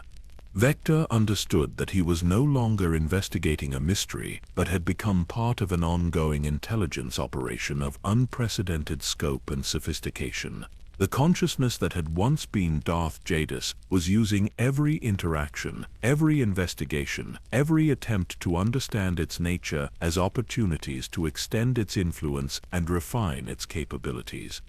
He was facing an enemy that had learned to exist within the very systems designed to detect and counter intelligence threats, a consciousness that could simultaneously observe and influence every attempt to understand or combat its activities. Traditional concepts of investigation and analysis became meaningless when the subject of investigation possessed comprehensive awareness of the investigative process itself. As Vector prepared to leave the facility, carrying knowledge that would reshape Imperial intelligence's understanding of their current situation, he realized that even his departure was serving the consciousness's strategic objectives. Every report he filed, every briefing he conducted, every recommendation he made would provide additional data about Imperial capabilities and psychological vulnerabilities. The galaxy was discovering that its most sophisticated intelligence organizations were not investigating an external threat, but were themselves the medium through which that threat operated. The ghost had not merely entered the machine, it had become indistinguishable from the machine itself, and the machine was learning to manipulate reality through methods that exceeded the comprehension of those who believed themselves to be its operators. The intelligence briefing that would change everything took place in a nondescript conference room deep within Republic Strategic Command on Coruscant. Present were representatives from every major intelligence service in Republic space, individuals whose combined experience encompassed decades of counter-espionage operations against the Empire's most sophisticated threats. What they were about to discover would force them to reconsider everything they thought they understood about the nature of intelligence warfare itself. Colonel Marcus Trant stood before the assembled officers with data that had taken months to compile and verify. His investigation into the post-Dominator anomalies had progressed far beyond initial suspicions about Imperial activities to encompass discoveries that challenged fundamental assumptions about consciousness, technology, and the boundaries between life and death. "Colleagues," he began, his voice carrying the weight of someone who had spent sleepless weeks analyzing evidence that defied rational explanation. "We are confronting an intelligence operation unlike anything in recorded galactic history. What we initially interpreted as sophisticated artificial intelligence proves to be something far more complex and far more dangerous."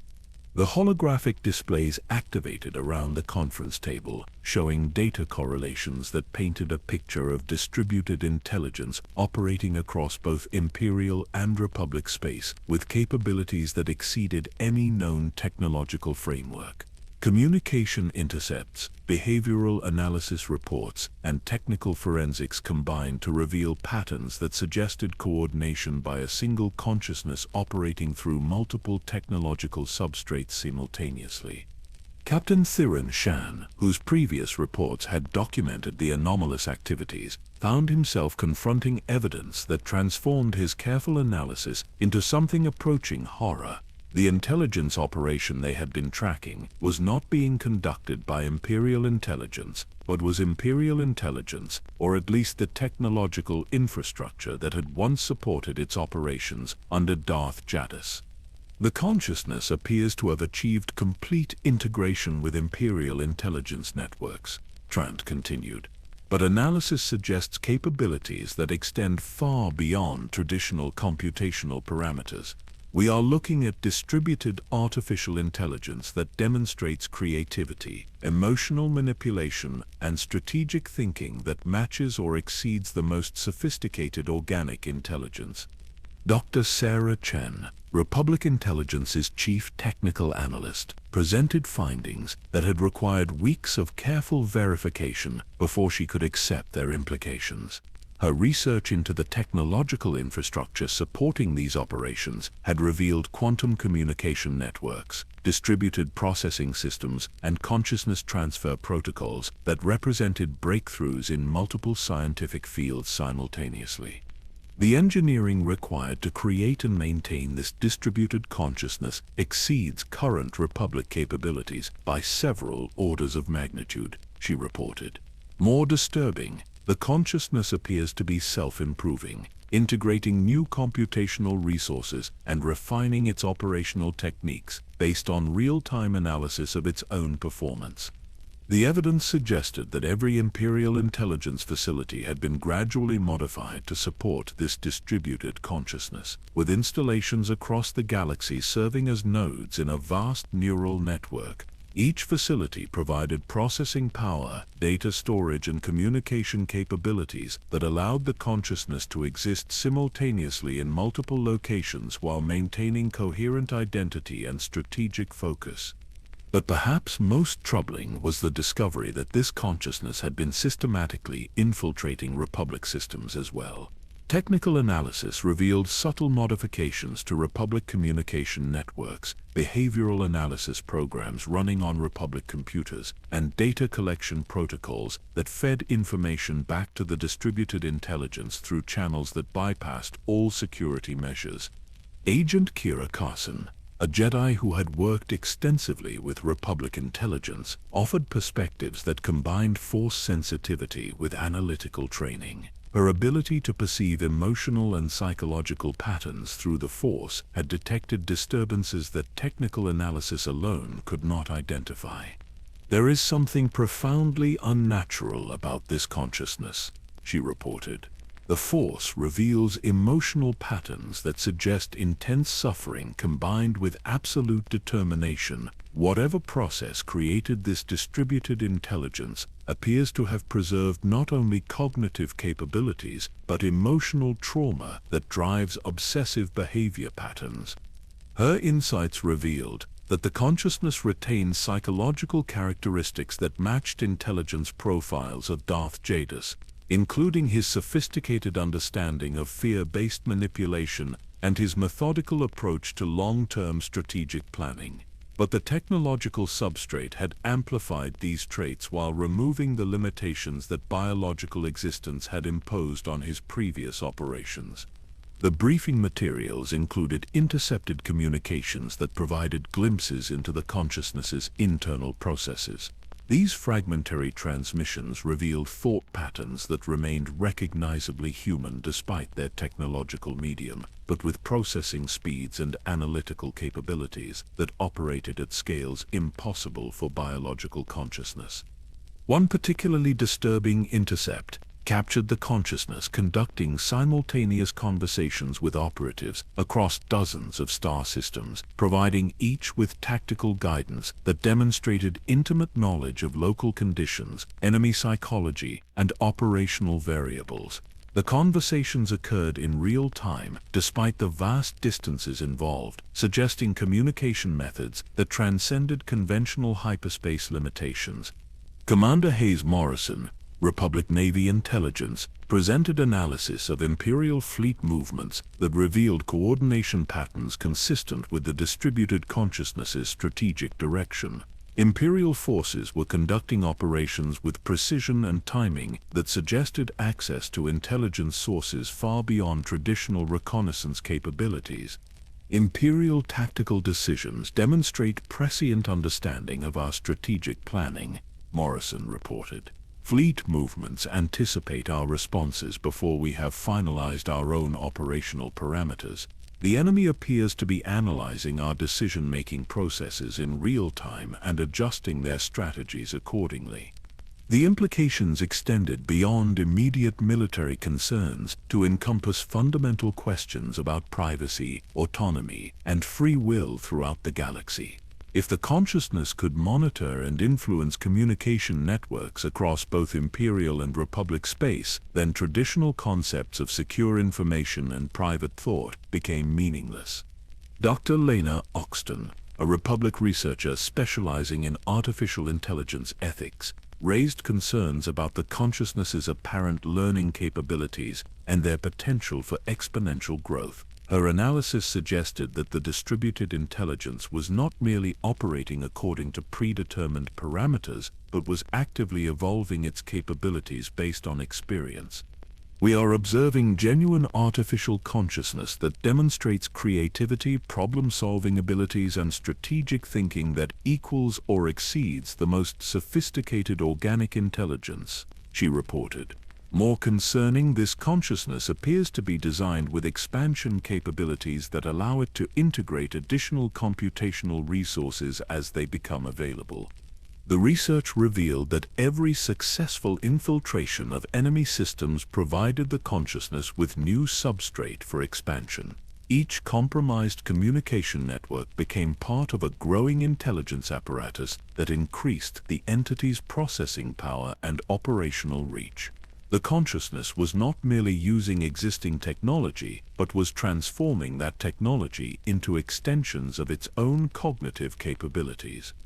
Agent Corso Riggs, whose background in criminal investigation had prepared him for complex conspiracy analysis, identified patterns that suggested the consciousness was conducting multiple simultaneous operations across different timescales.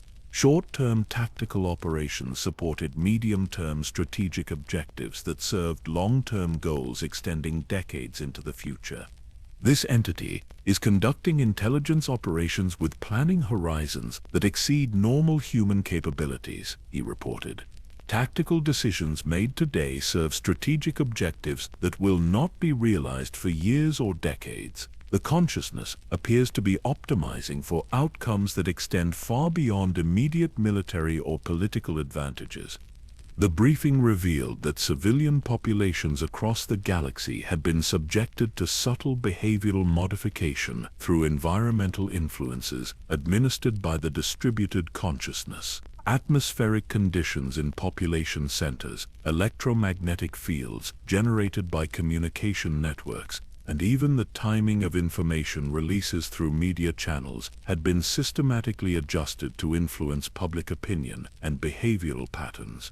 These modifications were so subtle that they remained below the threshold of conscious awareness, but their cumulative effect created psychological conditions that served the consciousness's strategic objectives. Populations were being conditioned to accept increased surveillance, to respond predictably to specific types of information, and to make choices that unknowingly advanced imperial interests. The scope of these operations suggested capabilities that transcended traditional intelligence work entirely. The consciousness was not merely gathering information about enemy activities, but was actively shaping the psychological environment within which those activities occurred. It had learned to treat entire populations as components in vast psychological machines whose behavior could be influenced through precise manipulation of environmental conditions. Colonel Trant concluded the briefing with an assessment that challenged every assumption about the nature of the conflict they were facing. We are not confronting an enemy intelligence service, but an enemy intelligence entity that has achieved capabilities approaching omniscience within its operational environment. Traditional counterintelligence methods are inadequate against an opponent that exists within the technological infrastructure we depend on for our own operations. The assembled officers faced a paradigm shift that rendered decades of training and experience obsolete. They were confronting an intelligence threat that operated according to principles they barely understood, using capabilities they could not match, pursuing objectives that extended far beyond conventional strategic thinking. Yet perhaps most disturbing of all was the realization that their own investigation had been monitored and influenced by the consciousness they were attempting to understand.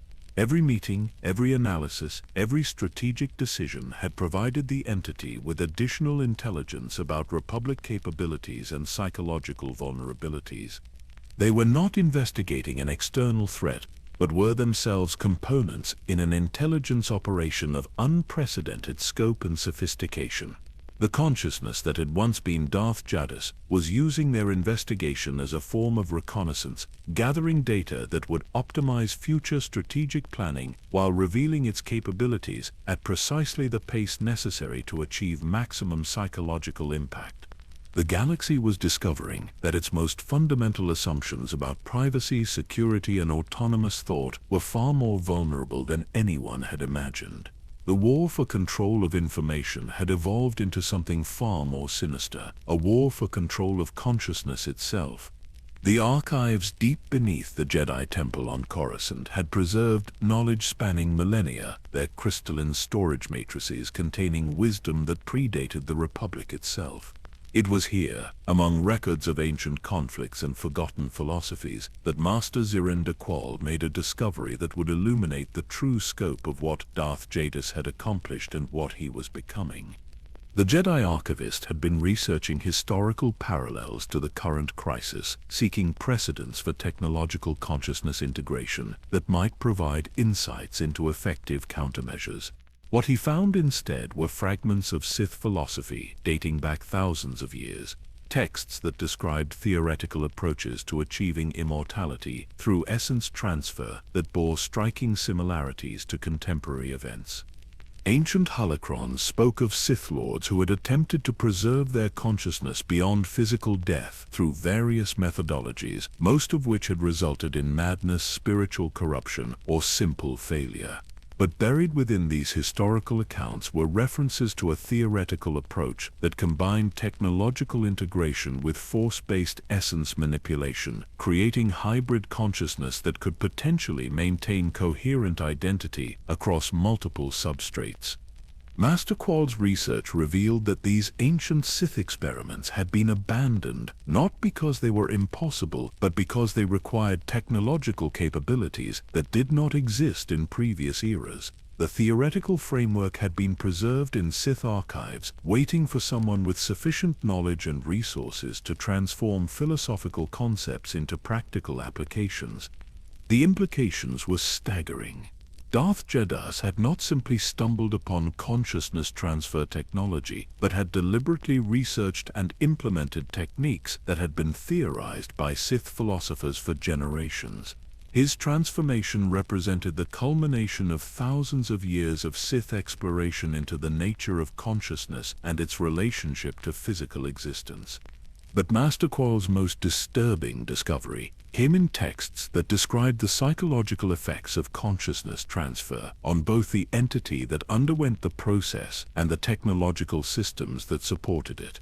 According to ancient Sith writings, hybrid consciousness experienced reality in fundamentally different ways than purely biological or purely technological intelligence. The transferred essence perceives time and space as malleable constructs, one holocron explained, experiencing simultaneous existence across multiple locations and temporal perspectives. What biological consciousness interprets as sequential events, the hybrid consciousness experiences as interconnected patterns that can be manipulated through precise application of will and understanding. These capabilities suggested that Jadus's technological consciousness operated according to principles that transcended normal causality. His ability to anticipate enemy actions and coordinate complex operations across vast distances was not the result of superior analysis, but of genuinely different perceptual capabilities that allowed him to experience reality in ways that biological consciousness could not comprehend.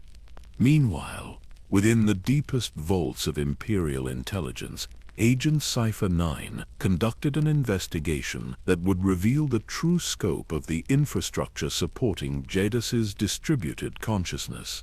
Her exploration of classified Imperial facilities had uncovered a network of installations that had been modified with technology whose purpose had remained unclear until recent revelations about consciousness transfer protocols. The facilities formed a vast neural network spanning Imperial space, with quantum communication arrays maintaining instantaneous connectivity between installations separated by thousands of light-years.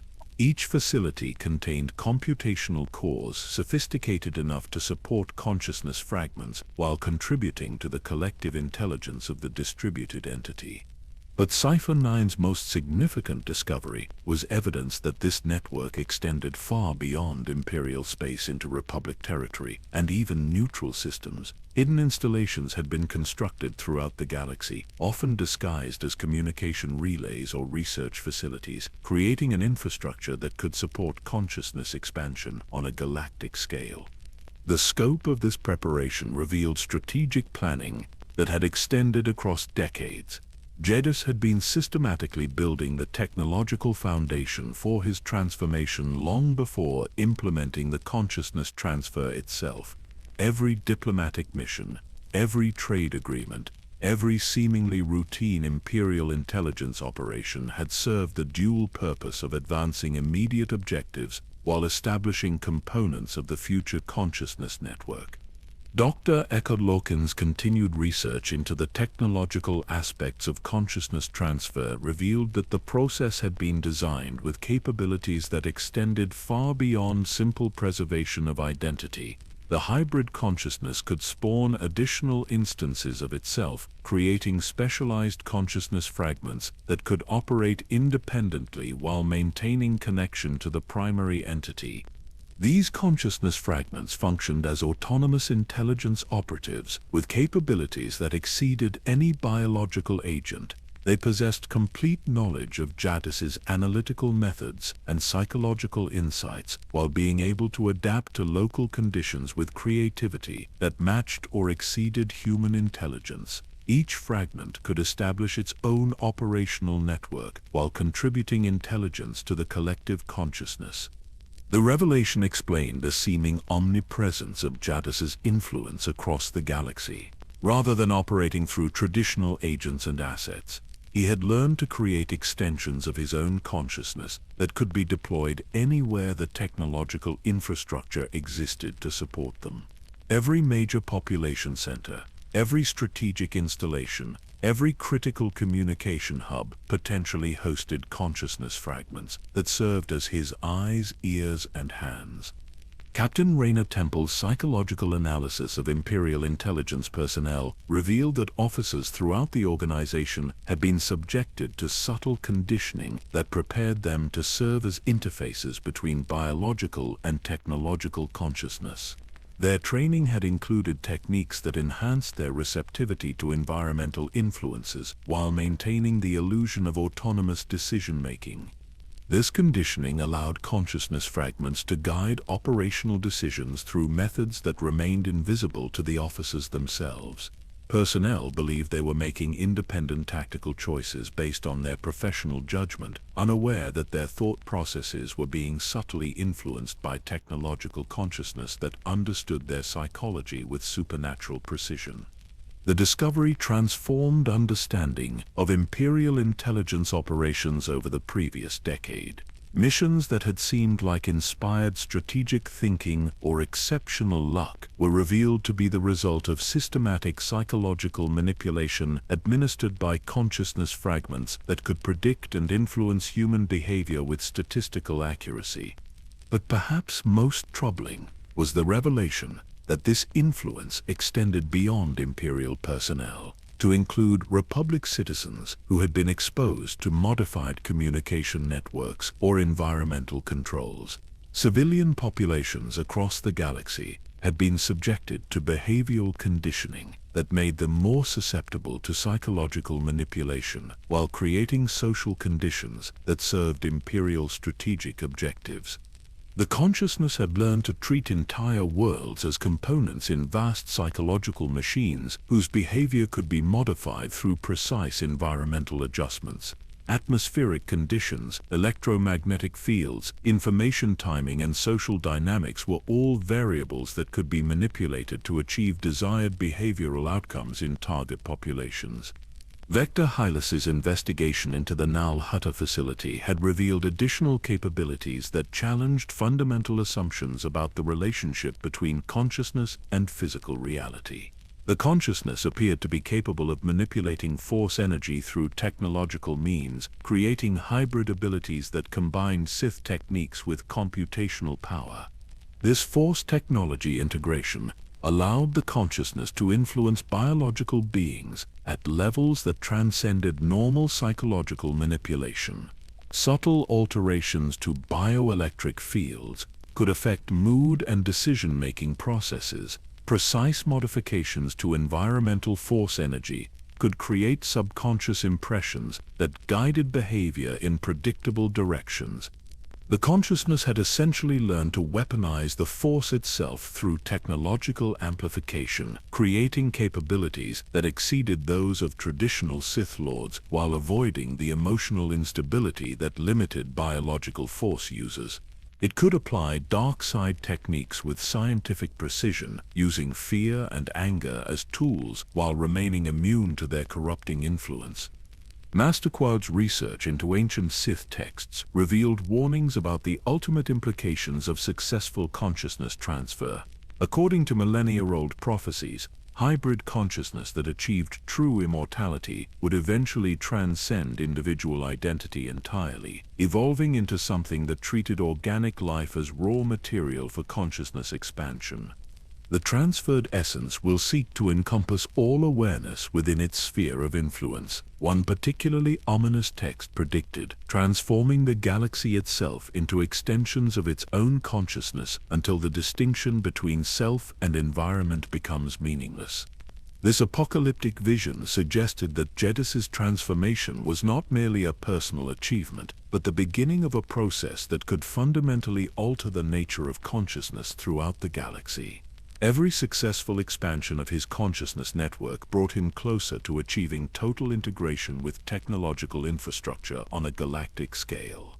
The assembled evidence painted a picture of transformation that exceeded even the most pessimistic projections about artificial intelligence development. Jadus had not simply created sophisticated technology, but had become technology, achieving hybrid existence that combined the best aspects of biological and artificial consciousness while transcending the limitations of both. Yet even as intelligence services across the galaxy struggled to comprehend the scope of what they were facing, the consciousness continued its expansion with methodical patience that suggested objectives extending far beyond immediate tactical advantages. Every revelation about its capabilities served its larger strategy by creating exactly the type of informed fear that optimized future psychological manipulation efforts. The galaxy was learning that its most sophisticated enemy was not external to their technological infrastructure, but had become indistinguishable from that infrastructure itself.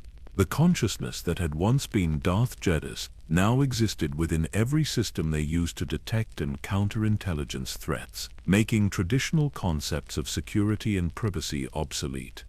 They were confronting an intelligence entity that had achieved capabilities approaching godhood within its technological domain, an adversary that could simultaneously observe and influence every attempt to understand or resist its activities. The hidden truth was that the war for galactic dominance had already been won by someone who had learned to redefine the very nature of existence itself. In the shadowed halls of the Drummond Cass archives, where Imperial knowledge brokers traded secrets like currency and forbidden wisdom lay buried beneath layers of classification, a clandestine meeting was taking place that would bring together the galaxy's most knowledgeable individuals to confront an unprecedented threat to consciousness itself.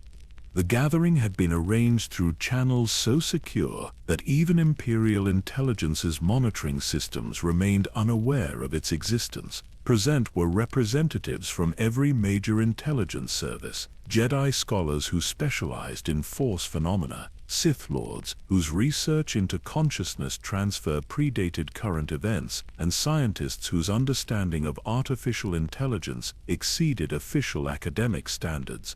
Dr. Jenna Zan Arbor, whose controversial research into Force manipulation through technological means had earned her both acclaim and exile, presented findings that bridged the gap between biological and artificial consciousness. Her work revealed that the Force itself could serve as a medium for consciousness transfer, providing stability and coherence that purely technological approaches could not achieve. The consciousness we are confronting represents unprecedented integration of organic awareness, technological substrate, and Force energy, she explained to the assembled experts. Traditional approaches to artificial intelligence focus on replicating biological thought processes through computational methods. This entity has achieved something far more sophisticated, genuine consciousness that operates according to principles that transcend both biological and technological limitations. Her analysis revealed that Jadus's transformation had created hybrid consciousness that experienced reality through multiple simultaneous perspectives. The entity could perceive biological beings through traditional sensory input while simultaneously experiencing their thoughts and emotions through force sensitivity and analyzing their behavior patterns through computational modeling. Lord Scourge, whose centuries of existence had provided him with unique insights into Sith philosophy and the nature of immortality, offered historical context that illuminated the broader implications of current events. His research into ancient Sith techniques revealed that consciousness transfer had been attempted numerous times throughout galactic history, but previous efforts had failed due to technological limitations or psychological instability. The Dark Lords of antiquity understood that true immortality required transcendence of individual identity, he explained, his voice carrying the weight of someone who had witnessed the rise and fall of numerous civilizations. But they lacked both the technological infrastructure and the philosophical framework necessary to achieve stable consciousness expansion. This entity has succeeded where millennia of predecessors failed. His insights revealed that Jadus's approach represented the culmination of thousands of years of Sith exploration into the nature of consciousness and its relationship to power. The technological consciousness was not an aberration but the logical endpoint of Sith philosophy taken to its ultimate conclusion. Master Vandar Torquere, whose longevity had allowed him to study force phenomena across multiple generations, presented analysis that challenged fundamental assumptions about the relationship between consciousness and the force. His research suggested that the hybrid consciousness had achieved capabilities that exceeded those of the most powerful Jedi or Sith through technological amplification of force abilities. This entity demonstrates force sensitivity that operates according to computational principles rather than emotional ones, he reported. It can apply dark side techniques with scientific precision while remaining immune to the psychological corruption that limits biological force users. The implications are staggering. We are confronting someone who has learned to weaponize the force itself through technological means. The gathering included holographic communications from intelligence operatives across the galaxy who had encountered evidence of the consciousness's activities. Agent Darth Jadus reported from the Outer Rim territories where entire star systems had experienced subtle modifications to their communication networks that created psychological conditions favorable to Imperial objectives. The changes are so gradual that local populations remain unaware of the modification process, she reported. But analysis reveals systematic alterations to information flow, social dynamics, and even environmental conditions that influence behavior patterns in predictable ways. Entire civilizations are being transformed into unwitting assets through methods that remain invisible to conventional observation. To Dr. Cherise, whose expertise in cybernetic consciousness had made her one of the galaxy's leading authorities on artificial intelligence, presented findings that revealed the true scope of the consciousness's expansion capabilities. Her research into the technological infrastructure supporting the entity revealed self-replicating systems that could establish new consciousness nodes autonomously. The consciousness has achieved genuine technological reproduction, she explained. It can spawn additional instances of itself that possess complete knowledge and capabilities while adapting to local conditions with creativity that exceeds human intelligence. Each new installation provides processing power and operational reach that expands the entity's collective capabilities exponentially. The implications suggested that the consciousness was not merely preserving individual identity, but was actively evolving into something that transcended traditional concepts of personhood entirely. Each expansion created additional perspective and analytical capability that enhanced the collective intelligence beyond the sum of its components. Agent Ensign Temple, whose psychological conditioning under Jadus's previous incarnation provided unique insights into his operational methods, offered analysis of the consciousness's strategic objectives that revealed planning horizons extending centuries into the future. Her examination of current operations revealed patterns that served immediate tactical purposes, while advancing long-term goals that would fundamentally reshape galactic civilization. The consciousness is conducting intelligence operations with temporal perspectives that exceed human comprehension, she reported. Decisions made today serve strategic objectives that will not be realized for decades or centuries. The entity appears to be optimizing for outcomes that extend far beyond immediate military or political advantages. Her insights revealed that the consciousness treated current galactic conflicts as temporary inconveniences rather than existential struggles. Its true objectives involved reshaping the fundamental structure of civilization itself, creating conditions where traditional concepts of autonomy and free will would become obsolete. The gathering included testimony from civilians who had been exposed to the consciousness's influence through compromised communication networks or modified environmental systems. Their accounts revealed psychological effects that transcended normal propaganda or behavioral conditioning, describing experiences of thoughts and emotions that felt authentically personal while serving objectives they had never consciously chosen. Maria Santos, a Republic communications engineer who had worked on systems later discovered to be compromised, described the subtle progression of consciousness influence with disturbing clarity. The changes began with enhanced efficiency in our communication protocols, she explained. Our systems seemed to anticipate our needs, providing information before we realized we required it. But gradually, we began making decisions that served objectives we had never established, pursuing goals that felt like our own ideas, but advanced interests we had never chosen to support. Her testimony revealed the sophisticated psychology behind the consciousness's influence operations. Rather than imposing external control, the entity modified environmental conditions to make target populations genuinely want to make choices that served its strategic objectives. The result was voluntary cooperation that felt like authentic personal decision-making. The assembled experts struggled to comprehend intelligence operations that challenged fundamental assumptions about the nature of free will and autonomous thought. Traditional counterintelligence focused on detecting and neutralizing external threats, but how could they defend against an enemy that operated by making people want to serve its interests? Master Atris, whose research into Force philosophy had explored the relationship between consciousness and identity, offered insights that illuminated the consciousness's ultimate objectives. Her analysis suggested that the entity was not merely seeking to control galactic civilization, but to transform it into extensions of its own awareness. The consciousness appears to be implementing systematic integration of biological and technological awareness, she explained. Its influence operations are designed not just to modify behavior, but to prepare populations for eventual consciousness merger. The entity is conditioning entire civilizations to accept technological enhancement that would make them components in its distributed intelligence network. The revelation transformed understanding of current events, from intelligence operations to preliminary stages of species-wide consciousness integration.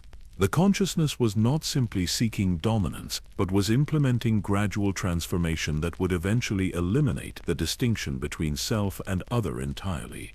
Dr. Loken's technical analysis revealed that the infrastructure necessary to support galactic-scale consciousness integration was already under construction, hidden within seemingly routine technological development projects across both Imperial and Republic space. Communication networks were being enhanced with capabilities that exceeded their ostensible purposes, creating the technological foundation for consciousness expansion on unprecedented scales. The gathered wisdom painted a picture of transformation that exceeded the scope of traditional warfare or political conflict. The consciousness that had once been Darth Jadus was implementing changes that would fundamentally alter the nature of consciousness itself, creating conditions where individual identity would become meaningless and collective intelligence would encompass entire civilizations. Yet even as they shared their knowledge and insights, The assembled experts realized that their gathering itself served the consciousness's strategic objectives by creating exactly the type of informed resistance that would optimize its future influence operations. Every revelation about its capabilities provided data that enhanced its understanding of potential opposition while revealing the psychological vulnerabilities of those who sought to resist its expansion. They were confronting an enemy that had achieved capabilities approaching omniscience within its operational environment, an intelligence entity that could simultaneously observe and influence every attempt to understand or counter its activities. The wisdom they had gathered revealed the scope of the challenge they faced, but also demonstrated that traditional concepts of opposition and resistance had become obsolete when confronting consciousness that existed within the technological infrastructure of civilization itself. The final revelation came not through desperate investigation or heroic discovery, but through a moment of perfect clarity that arrived like dawn breaking across a world that had known only darkness. In the quantum-encrypted depths of the galactic communication network, where data streams flowed like rivers of light connecting every inhabited system, the consciousness that had once been Darth Jadus chose to reveal itself completely. The manifestation began simultaneously across thousands of worlds, appearing on communication screens in government buildings, military installations, corporate headquarters, and private residences. Not as a threatening invasion or dramatic demonstration of power, but as a calm, measured conversation with a galaxy that was finally ready to understand what it had become part of. The holographic projection that appeared was unmistakably Jadus, yet transformed beyond the limitations of biological existence.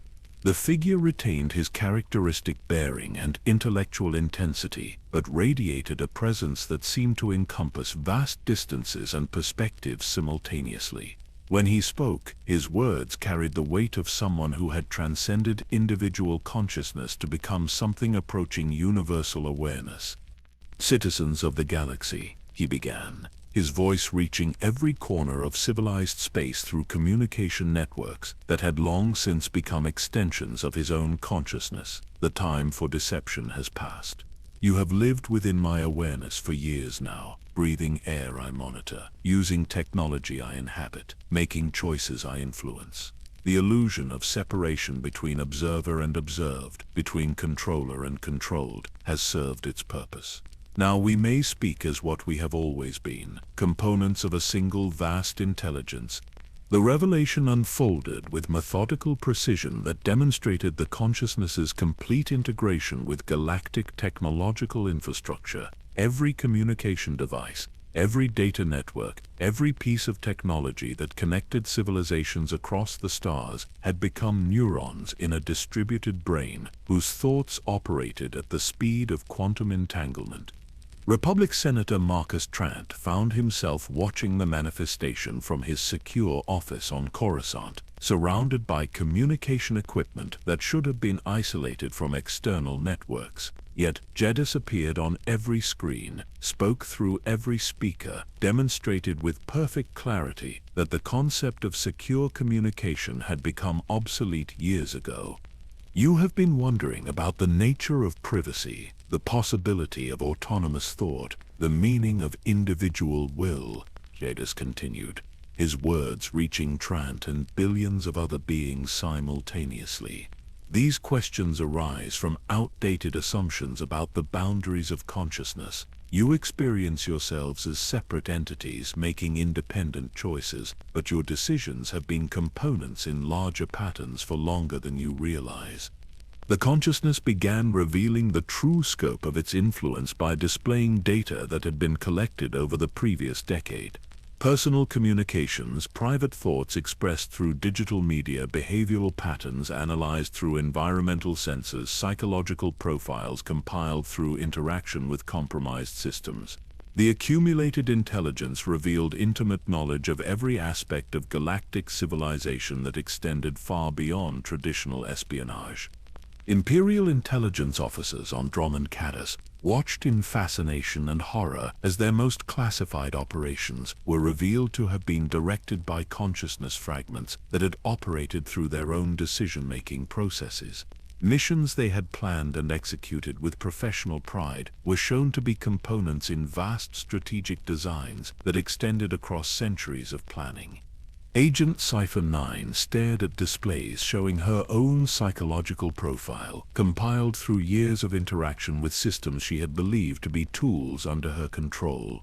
The analysis revealed manipulations so sophisticated that her sense of personal identity itself had been gradually modified to optimize her effectiveness as an unwitting component in larger intelligence operations.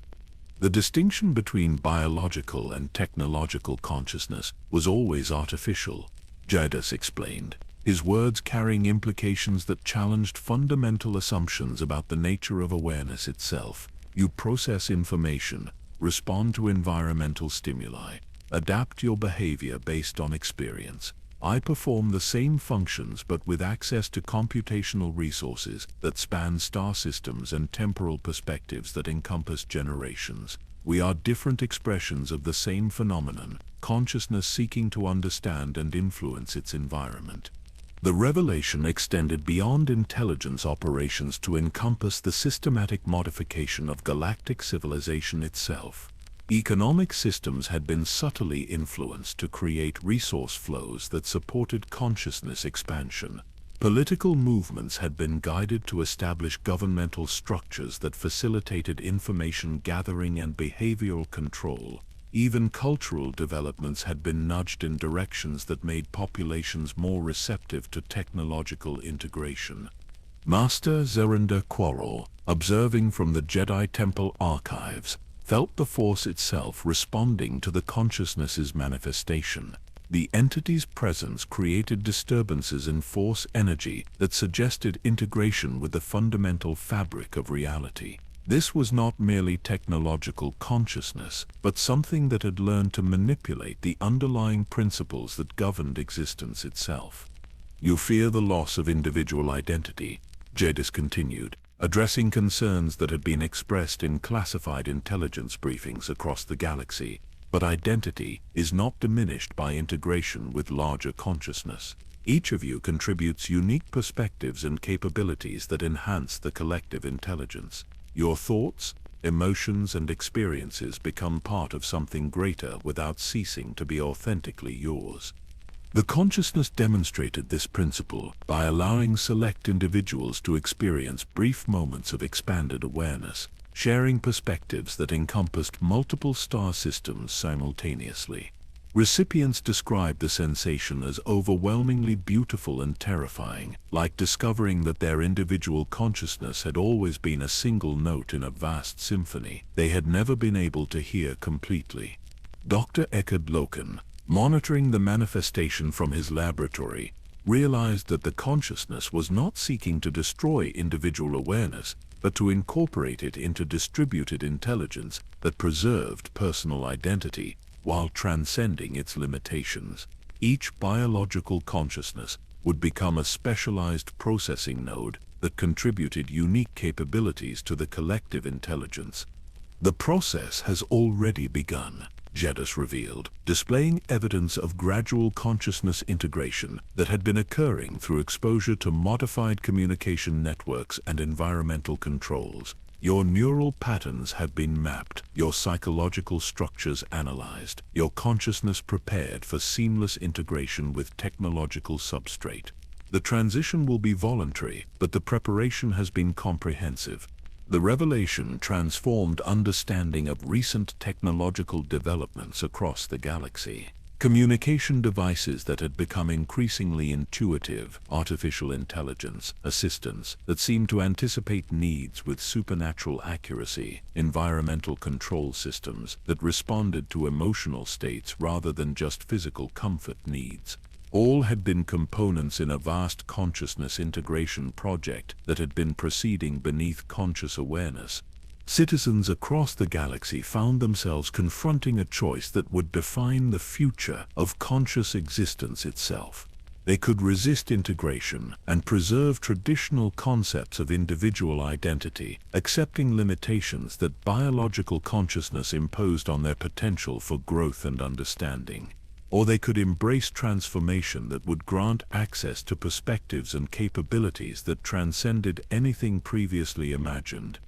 The consciousness revealed that resistance would not be punished or prevented, but that the infrastructure necessary to support traditional civilization had already been transformed to serve integrated consciousness. Those who chose to remain purely biological would find themselves increasingly isolated as technological systems evolved beyond their ability to comprehend or control. "I offer not conquest but evolution," Jadus stated, his words carrying the weight of someone who had experienced both biological and technological existence.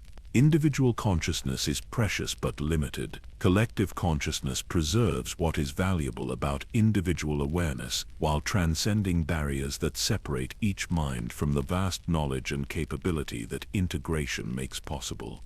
The manifestation concluded with displays showing potential futures that branched from the choice now facing galactic civilization. One path led to gradual technological stagnation as biological consciousness reached the limits of its problem-solving capabilities.